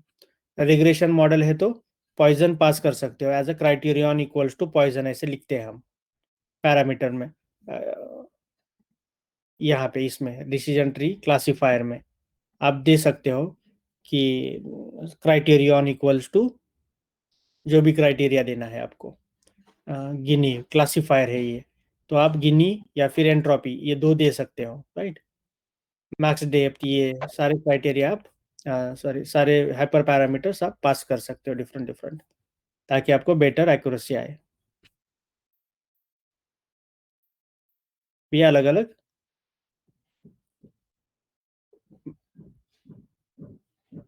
पैरामीटर्स कई इंफॉर्मेशन उन्होंने दी है। मैक्स डेप्थ इक्वल्स टू 3 क्या होता है, मिनिमम सैंपल स्प्लिट क्या है, मिनिमम सैंपल लीफ क्या है।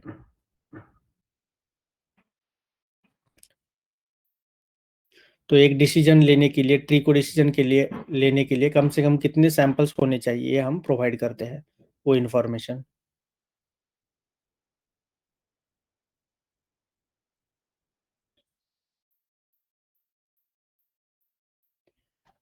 स्प्लिटिंग के लिए मिनिमम इम्प्योरिटी डिक्रीज कितनी होनी चाहिए, ये भी हम पास कर सकते हैं। ये सारा ओवरफिटिंग अवॉइड करने के लिए है। अब बोलो, आप पूछोगे अगर कि कौन से इंपॉर्टेंट है जो हमने अभी डिस्कस किए, max depth, right criterion, minimum sample leaf, ये कुछ काम के हैं, वो आप बता सकते हो इंटरव्यूअर को कौन से भी 3 या 4 सफिशिएंट है।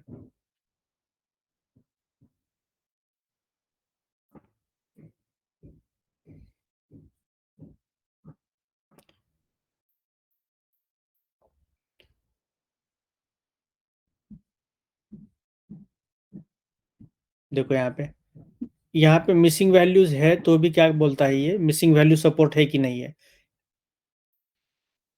Have built in support for missing values.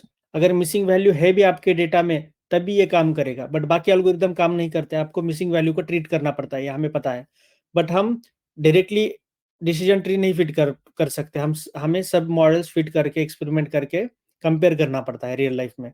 इसलिए जो सारी ट्रीटमेंट होती है वो मोर और लेस सेम ही करते हैं हम सब एल्गोरिदम के लिए। चाहे कोई मिसिंग वैल्यूज को सपोर्ट करता है, कैट बूस्ट अगर देखोगे आप तो कैटेगरिकल वेरिएबल्स को भी वो सपोर्ट करता है। We don't need to change the variable into numerical variables. अगर कोई ऑर्डिनल है या फिर कोई कैटेगरिकल वेरिएबल है तो उसको चेंज करने की भी जरूरत नहीं पड़ती उस एल्गोरिदम में। बट हम एक ही एल्गोरिदम नहीं यूज करेंगे, राइट, हम सारे यूज करेंगे और उसमें से बेस्ट ढूंढ के निकाले उसको एज अ फाइनल एल्गोरिदम बनाएंगे हमारा। इसलिए सारी जो ट्रीटमेंट है वो आप सेम ही करो। चाहे वो मिसिंग वैल्यूज को सपोर्ट करता है नहीं करता है, आपको तो करनी ही है मिसिंग वैल्यू ट्रीटमेंट। बट हाँ, अगर आप डीपर जाओगे इसमें तो आपको ये पता चलेगा कि ये मिसिंग वैल्यू को सपोर्ट करता है। क्राइटेरियन कौन से है? Gini, entropy, log loss for classification, और squared error, Friedman MSE, Poisson for regression. ये तीनों हम आपके पास इसके लिए है। गिनी, अगर हम आप बोलोगे इंफॉर्मेशन गेन, बट यहाँ पे इन्होंने नहीं दिया है information gain as a decision criteria, यहाँ पे इन्होंने 3 ही दिए हैं। मैथमेटिक्स में है वो क्राइटेरिया, बट इम्प्लीमेंटेशन इन्होंने जो कोडिंग का इम्प्लीमेंटेशन किया है वो कोडिंग इन तीनों के बेसिस के ऊपर ही की है, गिनी, एंट्रोपी, लॉग लॉस। और क्लासिफिकेशन के लिए स्क्वेयर्ड एरर, एमएसई, पॉइजन, इसी के ऊपर की है। तो एग्जैक्टली स्टैंडर्ड डिविएशन रिडक्शन के ऊपर नहीं है। तो आप बोल सकते हो कि थियोरेटिकली हम बोलते हैं स्टैंडर्ड रिडक्शन डिसीजन ट्री का criteria in case of regression task, but sklearn has implemented right squared error, Friedman MSE, Poisson as a splitting criteria for regression task। वो तो मैथमेटिकल है, वो मैथमेटिशियंस लोगों ने किया है। अब जब मैथमेटिशियंस लोगों ने कुछ फार्मूला लिखा है और मैं फार्मूला को एज अ डेवलपर थोड़ा सा ट्विक कर रहा हूं, तो मेरा अलग सा फार्मूला आ रहा है।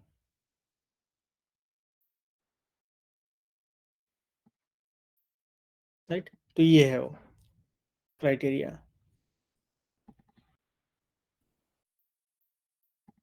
बट हमें उसमें जाना है क्या? बिल्कुल भी नहीं जाना है। हमें क्या करना है? सिर्फ इसको कॉल करना है और फिट करना है, दैट्स इट।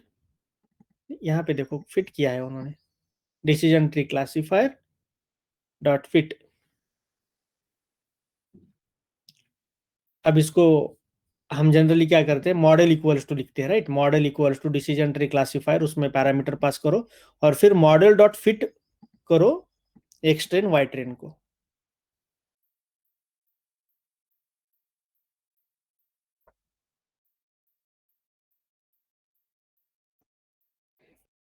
बस इतना ही है इसमें।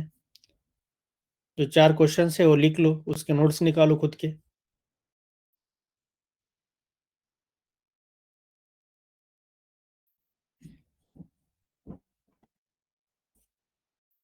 ये एग्जाम्पल समझो, ये भी एग्जाम्पल सिंपल है, ये जो हमने यहाँ पे दिया है, शायद नीचे ये वाला।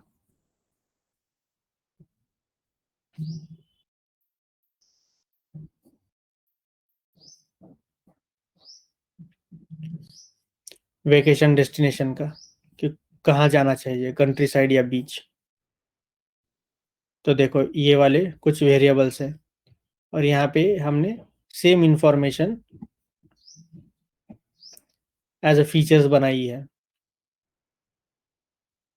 और एक बार ये बनने के बाद अब डिसीजन ट्री को बना रहे हो। यहाँ पे देखो बिल्ड ट्री, ये डिसीजन ट्री को आपने बनाया। तो इन्होंने क्या किया है, इस टाइप उसको स्प्लिट करते गए वो लोग।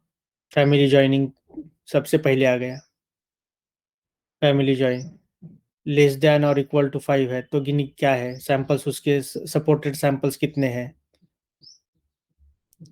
क्लास उसका कितना है, फिर वो स्प्लिट कर रहा है on the basis of budget, personal budget. फिर से वही, ये इसको भी आप समझ लो एक बार, ये आप विजुअलाइज कर सकते हो। क्योंकि काफ़ी सारे बिजनेस यूज केसेस में आपका मॉडल कैसे डिसीजन बना रहा है वो दिखाना काफ़ी इंपॉर्टेंट होता है बिजनेस यूजर्स को। क्योंकि बिजनेस यूजर्स ऐसे आंख बंद करके भरोसा नहीं करेंगे कि आपका मॉडल कैसे डिसाइड कर रहा है, क्योंकि वो काफ़ी बड़े लेवल के काफ़ी क्रूशियल डिसीजंस होते हैं और आपको पता ही नहीं है कि आपका मॉडल कैसे आंसर्स पे अराइव कर रहा है। तो ये बिजनेस वाले लोग एक्सेप्ट नहीं करते वो चीज़। आप कुछ भी ब्लाइंडली नहीं बता सकते कि अरे चलो ये एल्गोरिदम यूज करो क्योंकि इसकी एक्यूरेसी ज़्यादा है। तो इसीलिए ब्लैक बॉक्स मॉडल जो डीप लर्निंग के मॉडल्स है वो हम जनरली पहले यूज नहीं करते थे। आप उसको अभी फीचर इंपॉर्टेंस और ये एक्सप्लेनेबिलिटी आई है अभी रिसेंटली, बट पहले हम यूज नहीं करते थे वो। क्यों नहीं यूज करते थे? क्योंकि वो ब्लैक बॉक्स मॉडल थे, वो पता ही नहीं चलता था हमें कि वो अंदर क्या हो रहा है उसके। अभी ये यहाँ पे देखो, एक क्लियर पिक्चर हमें देता है कि मैंने ये आंसर क्यों निकाला है और कैसे निकाला है। कुछ फार्मूलाज हमने यूज किया है, उसके बेसिस के ऊपर हमने देखो एक क्लियर आंसर तक मैं पहुंचा हूँ। बीच बीच की एक ही वैल्यू है, पहली वैल्यू 0 है। देखो यहाँ पे गिनी मेरा 0 मिल गया है इसके ऊपर, वेदर फोरकास्ट के ऊपर।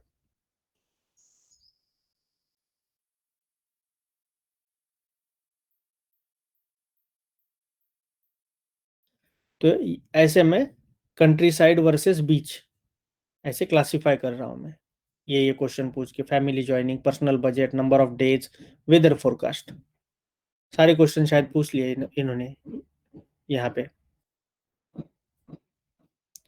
Number of days, family joining, personal budget, weather forecast, explore new places, एक हाथ शायद छोड़ गया, बट मैक्सिमम फीचर्स उसने यूटिलाइज किए।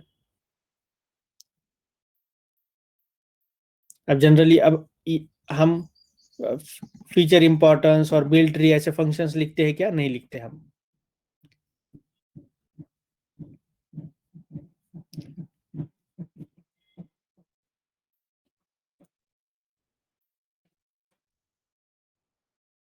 बट हाँ, इम्प्लीमेंटेशन और एक देखेंगे, सिंपल इम्प्लीमेंटेशन, वो आप देख लेना। बट ये भी सिंपल ही एक्सप्लेनेशन है वैसे तो।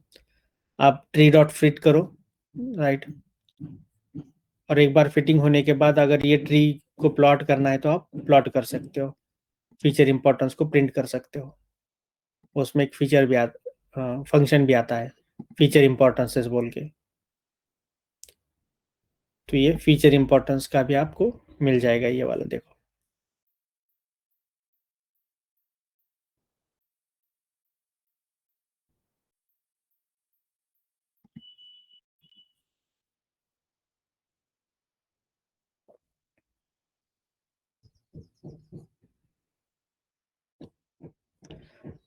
बाकी इम्प्लीमेंटेशन वाइज सब सेम है, आपको पता है ये।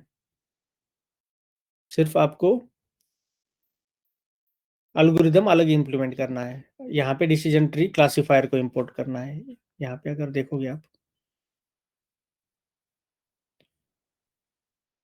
डिसीजन ट्री क्लासिफायर, ये sklearn dot tree decision tree classifier, और sklearn dot tree decision tree regressor होगा वो एल्गोरिदम रिग्रेशन टास्क के लिए। देखो यहाँ पे ये sklearn from import tree tree dot decision tree regressor, ये डिफरेंस है रिग्रेसर और इसमें, बाकी कुछ खास नहीं।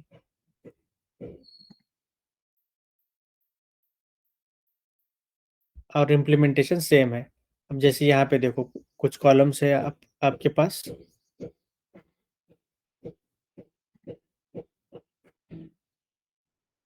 सेम एक्स और Y.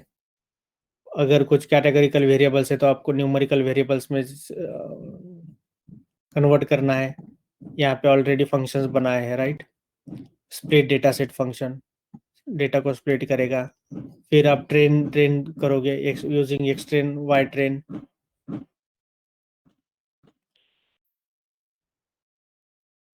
Decision tree classifier use करोगे यूजिंग एंट्रोपी। ये डिफरेंट मॉडल्स बनाए हैं उन्होंने। यूजिंग गिनी अलग बनाया है, मैक्स डेप 3 ही दी है, सैंपल लीफ 5 दी है। यहाँ पे एंट्रोपी किया है, वही क्राइटेरिया चेंज किया है, थोड़ा सा ट्विक किया है पैरामीटर्स, और एक अलग सा मॉडल बनाया है। तो इन दोनों में अगर एक्यूरेसी चेक करोगे तो आपको ये अलग अलग थोड़ा अलग रिजल्ट शायद मिले। यहाँ पे एक्यूरेसी 73 है, यहाँ पे एक्यूरेसी 70 है। थोड़े से पैरामीटर्स ट्विक करोगे तो ऊपर नीचे उसकी एक्यूरेसी हो जाएगी। अब ये फ्लावर का डेटा सेट देखो, एक और डेटा सेट है आइरिस डेटा सेट। हम आपको ये पता है, सिपल लेंथ, सिपल विड्थ, पिटल विड्थ, टारगेट। ये फ्लावर स्पीसीज हमारा टारगेट वेरिएबल है, तो इसको ड्रॉप करो, आप इसी टारगेट को ले लो।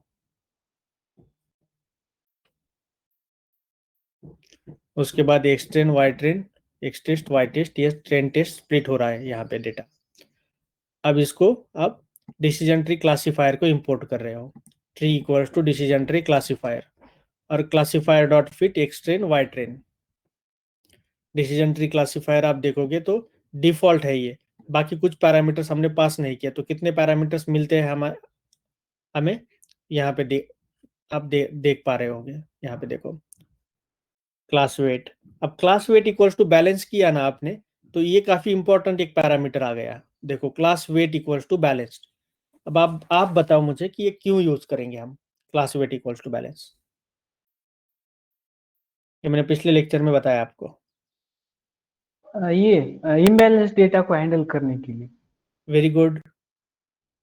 इम्बैलेंस डेटा सेट को हैंडल करने के लिए, जैसे कि क्रेडिट कार्ड फ्रॉड डिटेक्शन में आप, मैंने एक एग्जांपल दिया था आपको कि 99.50% वर्सेस 0.50% ऐसे रिकॉर्ड्स आते हैं। नॉन फ्रॉडुलेंट रिकॉर्ड्स ज्यादा होते हैं हमारे पास, फ्रॉड हुए रिकॉर्ड्स काफी कम होते हैं। उस केस में अगर आंख बंद कर भी मेरा मॉडल अगर बताता है कि सारे रिकॉर्ड्स नॉन फ्रॉडुलेंट है, तब भी उसकी एक्यूरेसी 99.50% आई है। तो हो सकता है कि हमें लगे कि काफी अच्छा मॉडल बना है, but even dummy classifier same result देगा आपको। इसलिए हमें डिफरेंट टेक्निक्स यूज करनी पड़ती है, वेरियस क्लासेस को बैलेंस करना पड़ता है।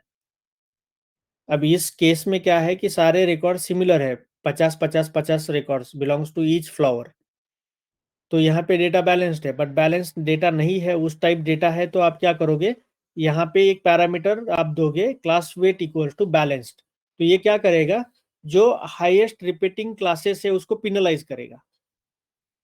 ये पिनलाइज करता है मेजॉरिटी क्लास को, और क्लास को बैलेंस करता है। हमें मैन्युअली डेटा को बैलेंस करने की जरूरत नहीं पड़ती, ये ऑटोमेटिक करता है। आप सिर्फ यहाँ पे लिख दो बैलेंस्ड, BALANCED इन्वर्टेड कॉमा में, दैट्स इट। ये काफी काम का है ये, जब आपके पास इम्बैलेंस डेटा सेट होता है तो। बट सारे एल्गोरिदम्स ये पैरामीटर नहीं देते, इसकी फैसिलिटी नहीं देते। इसलिए हम क्या करते हैं, वो उसको भी मैन्युअली ही करते हैं जनरली, क्योंकि हमें तो ये ऐसा नहीं है कि सिर्फ एक क्लासीफायर यूज करना है यही, और यही इसी को फाइनलाइज करना है। हम सारे क्लासीफायर यूज करेंगे। हो सकता है कि वो क्लासीफायर्स हमें ये सुविधा ना दे class weight equals to balance provide करने के लिए। तो हम क्या करते हैं, उसी डेटा को पहले ही बैलेंस्ड करते हैं। और आपको पता है बैलेंसिंग की कोई टेक्निक बताओ, कौन कौन सी बैलेंसिंग टेक्निक्स हमने पिछले सेशन में पढ़ी थी। स्मूथ टेक्निक है, सर एक स्मूथ है, वेरी गुड। कॉपिंग डेटा। इसको क्या नेबर, वो एक कि टेक्निक पढ़ी थी जहाँ पे नेबर को प्लॉट करते हैं ना हम लोग, एडिशनल ये करके इंक्रीज करते हैं, उसी को स्मोड बोलते हैं। राइट।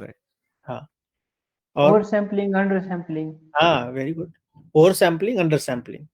ओवर सैम्पलिंग मतलब कॉपी पेस्ट करना डेटा को, माइनॉरिटी डेटा को ओवर करना, ओवर सैम्पलिंग करना।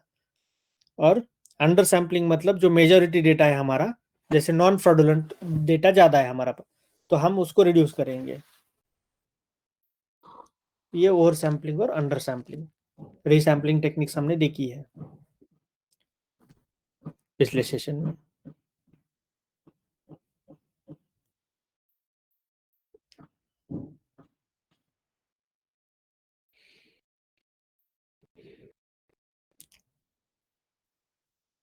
चलिए कौन से भी 4-5 इंपॉर्टेंट जो है, right, max depth, class weight, criteria, max features,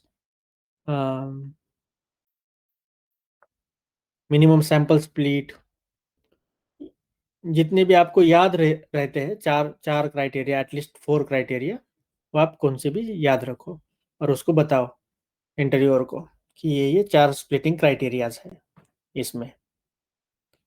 sir एक पूछना था, वो जो प्रूनिंग, हाँ नहीं प्रूनिंग का है यहाँ पर मैक्स डेप्थ, पूछो। नहीं, जो प्रोन करने का था ना वो यहाँ पर है मैक्स डेप्थ से, वो मैं देखा नहीं था, कुछ नहीं जानता। मैक्स डेप्थ क्या क्या क्या नहीं था? नहीं, मुझे लगा मैक्स डेप्थ का यहाँ पर इम्प्लीमेंटेशन नहीं है, वो देखा नहीं था, यहाँ पर है उसका हाँ इम्प्लीमेंटेशन। हाँ, यहाँ पे है एक्चुअली, यहाँ पे हम पास नहीं कर रहे एक्सप्लिसिटली, तो हाँ हाँ पास नहीं कर रहे, इसके लिए इसकी वजह से डिफॉल्ट जो आता है वो नन आता है, मतलब कितने तक भी वो ब्रांचिंग करे हमारे ट्री तब तब भी चलेगा। हमें वो मैन्युअली प्रोवाइड करना पड़ता है अगर ओवरफिटिंग हो रही है तो, उस केस में, बाकी जरूरत नहीं है।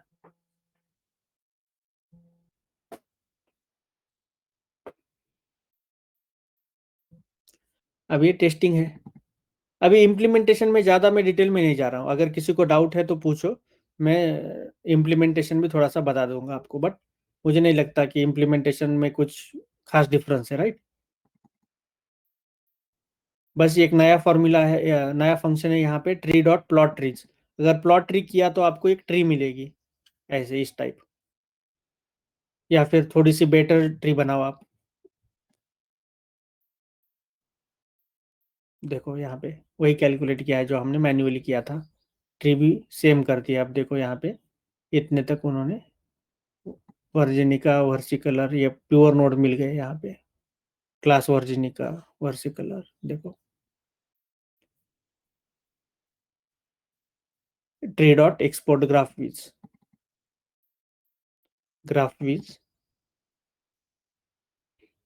फंक्शन हम यूज कर रहे हैं यहाँ पे, क्योंकि डिफॉल्ट अगर यूज करोगे प्लॉट ट्री तो यहाँ पे कुछ दिखाई नहीं दे रहा है।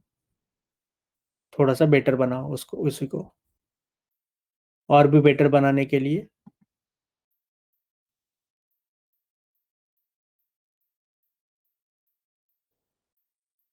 यहाँ पे भी दिख नहीं रहा है, राइट।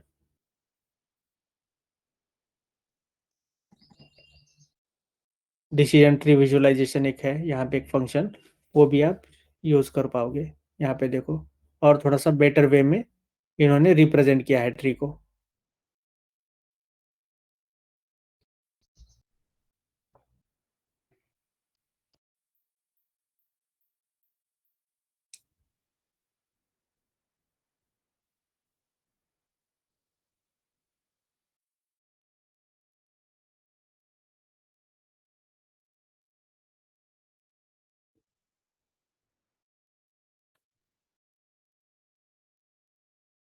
कौन सा भी आप लो के राइट, आपका पीपीटी बनाने के लिए कौन सा भी एक लो, और आपका डेक बनाओ अगर बनाना है तो, किसी को दिखाने के लिए। बट फाइनल नोटबुक में हम ये सारी चीज़ें ऐड करेंगे। और यहाँ पे देखो अलग अलग क्राइटेरिया भी दिए हैं और उनका मतलब भी दिया है। स्प्लिटर क्या होता है? This parameter is use to split the choose to split at each node. If you want the subtree to have best split, you can set this parameter to best. We can also have a random split for which the value is random. Split कैसे करना है, random करना है या फिर best करना है, max depth, अलग अलग कौन से भी 3 या 4 बताओ उसको, इंटीरियर को, तो ये सफिशिएंट है।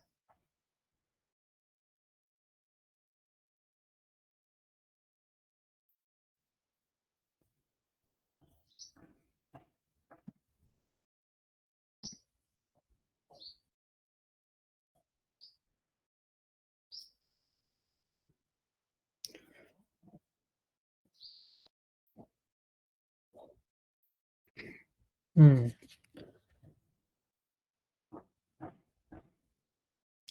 चलो आपके लिए एक टास्क देता हूं मैं। टास्क होगा न्यूयॉर्क,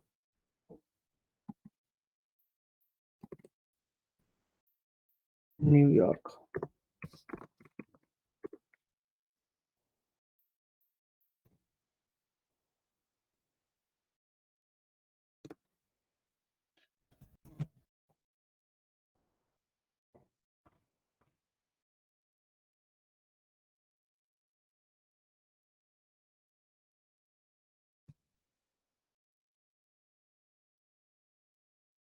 न्यूयॉर्क टैक्सी डेटा है वो।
चलो यही यही यही डेटा सेट लो, न्यूयॉर्क टैक्सी डेटा सेट। तो यहाँ पे ये कॉलम होने चाहिए, ठीक है।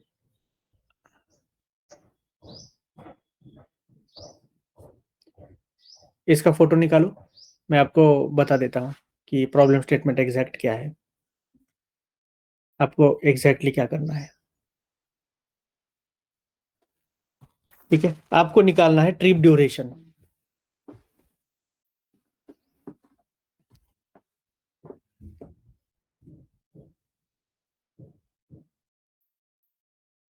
यहाँ पे ठीक है, 1 मिनट है, मैं और एक डेटा सेट हमारे पास है कि नहीं वो देख लेते हैं।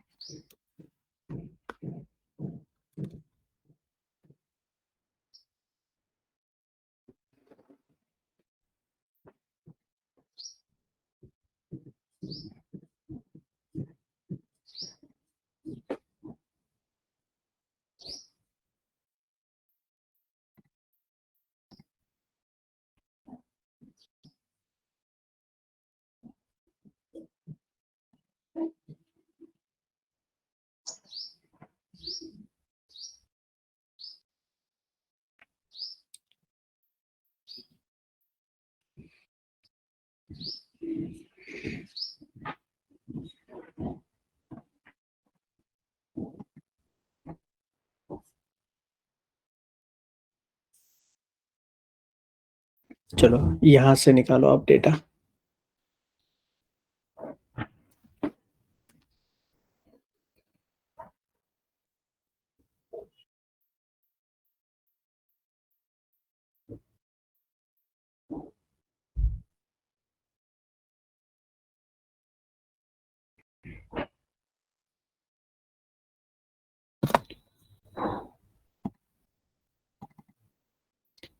MB 45 तो ये एक्चुअली पार्क के डेटा होगा।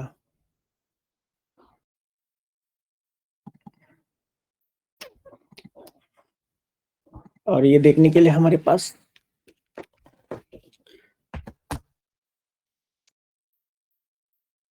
इसको डेटा फ्रेम में रीड करके देख सकते हैं। हाँ, वो तो नहीं करना है। हाँ, वो तो कर सकते हैं हम, बट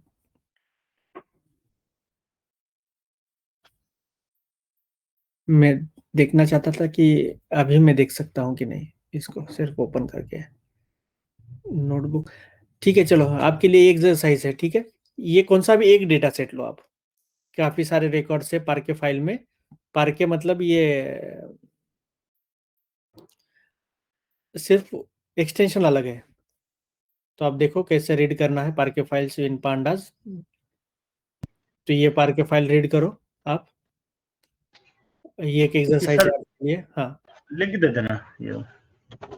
लिंक दो क्या इसका? और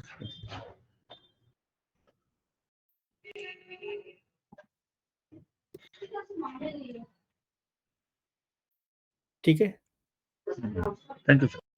हाँ। अभी कैलकुलेट क्या क्या करना है मैं आपको बता दूंगा इसके ऊपर।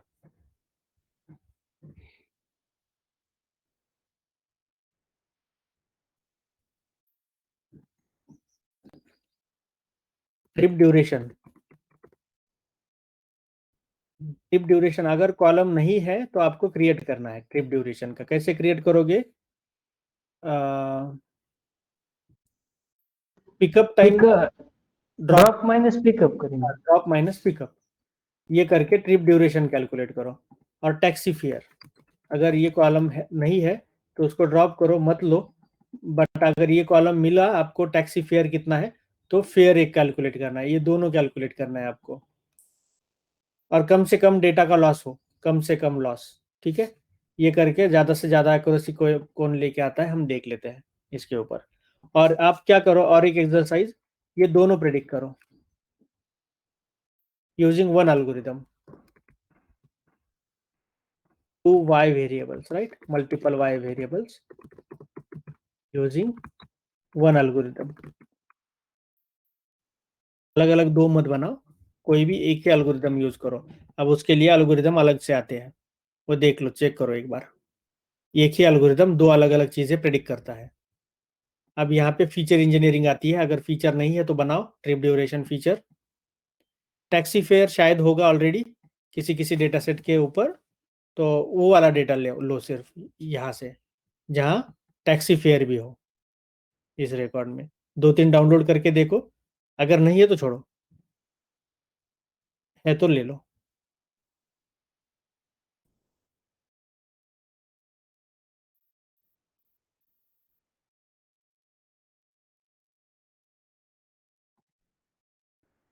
तो सर दो वाई वेरिएबल टैक्सी फेयर और ट्रिप ड्यूरेशन रहेंगे।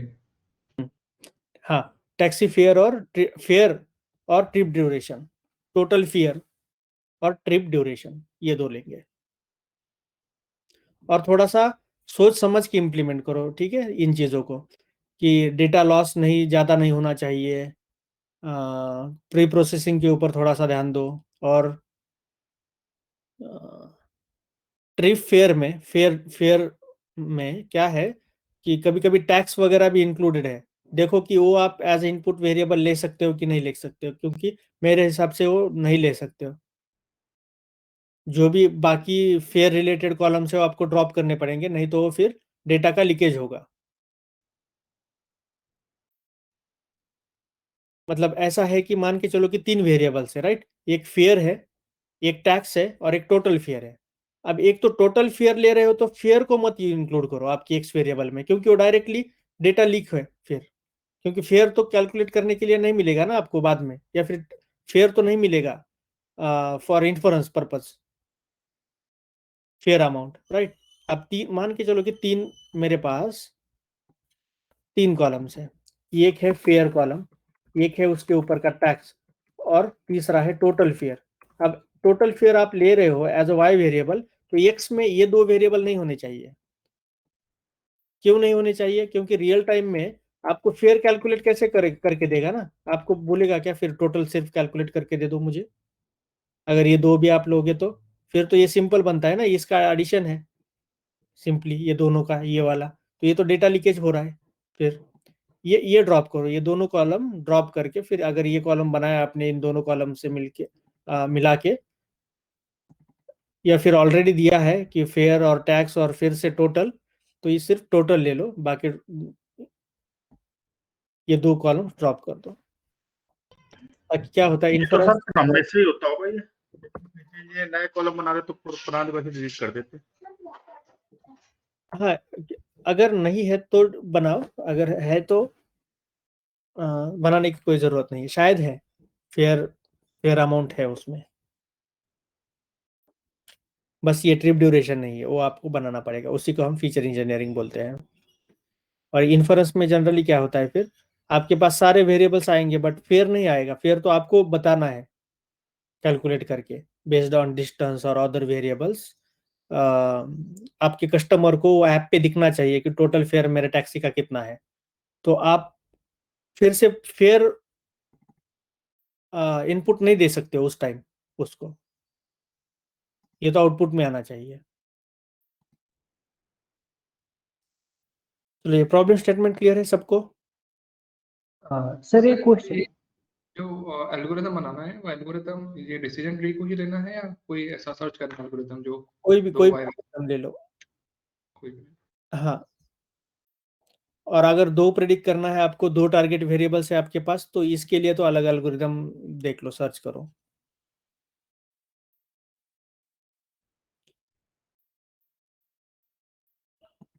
तो फेयर नहीं Clear है मिलता है सर। तो कैलकुलेट करना है या फेयर को फिर रहने दें।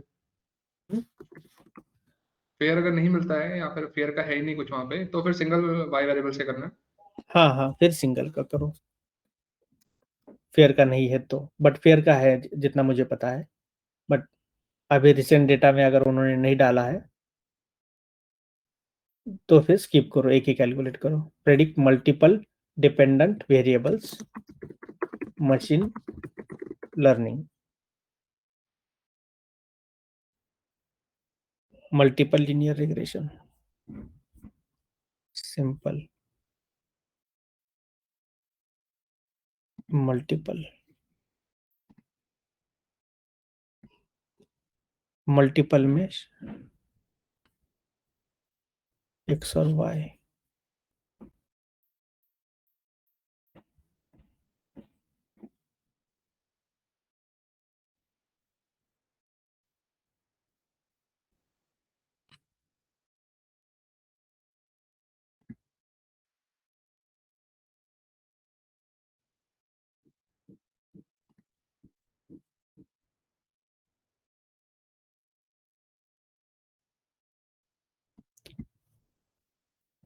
Multi target regression.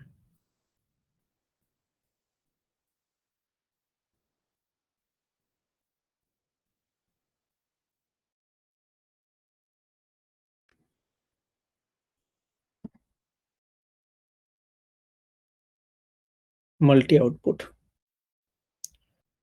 Make regression. Linear regression. Y hat देखो 2 है यहाँ पे।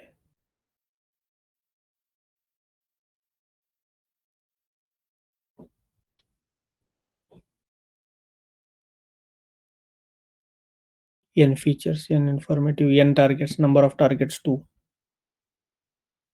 बट ये तो x और y हो गया।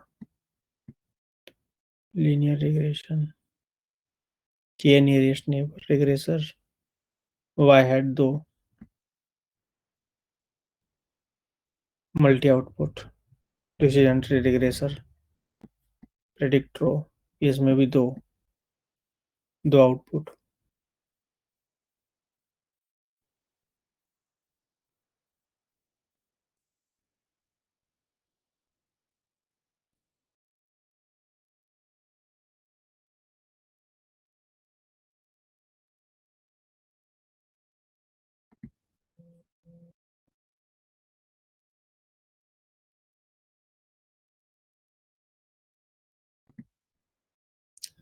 एल्गोरिदम तो पता चल गया और यूज केसेस भी है सब जगह पे, सिर्फ आपको इम्प्लीमेंट करना है।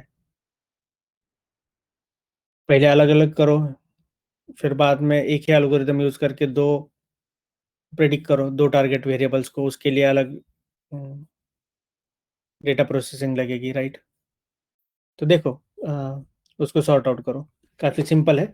चैट जीपीटी से ले लो, सिर्फ समझ लो क्या किया है उसने, और उसको इवेल्युएट भी कैसे करना है वो भी चाहिए मुझे। तो ये वाला प्रॉब्लम स्टेटमेंट है, आज इम्प्लीमेंट करो, कल हम उसका आंसर डिस्कस करेंगे। आप शेयर करना नोटबुक्स जो सबसे ज़्यादा एक्यूरेसी लेके आता है। मैं कुछ हिंट देता हूँ आपको कि जो आउटलायर्स है वो सिर्फ कम से कम आउटलायर्स ड्रॉप करो यूजिंग IQR रेंज, ठीक है, तो आपको बेटर एक्यूरेसी मिलेगी। 5% तक। हाँ चलेगा।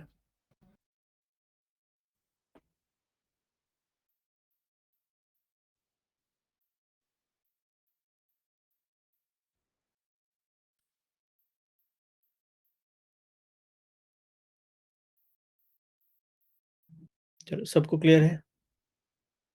Yes sir. Good good. चलो आज आज के आज ही उसको इम्प्लीमेंट करो, सब लोग, ठीक है, इंक्लूडिंग रोहित, प्रकाश, स्वप्निल, मोनिका, सुशांत। आप सबका आंसर मुझे आज दिखना चाहिए। Yes sir. सर क्योंकि अब आज से हमें कोई एक्सक्यूज नहीं देना है किसी को भी। मैं इस काम में बिजी हूँ, उस काम में बिजी हूँ, नहीं, फिर वो नहीं होता। एक बार क्लास ऐसे ही खत्म हो जाएगी, फिर तो मोटिवेशन ही नहीं आएगा आपको कि कुछ करने के लिए। इसलिए जल्दी से जल्दी हमें सब कुछ कवर करना है। इम्प्लीमेंटेशन तो सिंपल है, राइट। उसमें तो वक्त नहीं लगेगा, सिर्फ आपको एक्स्ट्रा क्या एफर्ट्स लगाने हैं कि मल्टी रिग्रेसर शायद यूज करना है आपको। 2 वेरिएबल्स एक ही एल्गोरिदम में प्रेडिक्ट कैसे करते हैं वो सीखना है। आप इवन चैट जीपीटी को पूछोगे तो वो कोड बता देगा आपको, उसके ऊपर भी खास कोई एफर्ट्स लेने की जरूरत नहीं है हमें। बट डेटा काफ़ी ज़्यादा है, राइट। तो देखो उसको कैसे प्रोसेस को ऑप्टिमाइज कर पाओगे आप। डेटा में शायद 25-30 लाख रोज है उस न्यूयॉर्क टैक्सी प्रेडिक्शन में, और पार्के फाइल ही लेना, ताकि आपको पता चले कि हाउ टू इम्पोर्ट पार्के फाइल्स क्या होती है, उसके बारे में पढ़ो।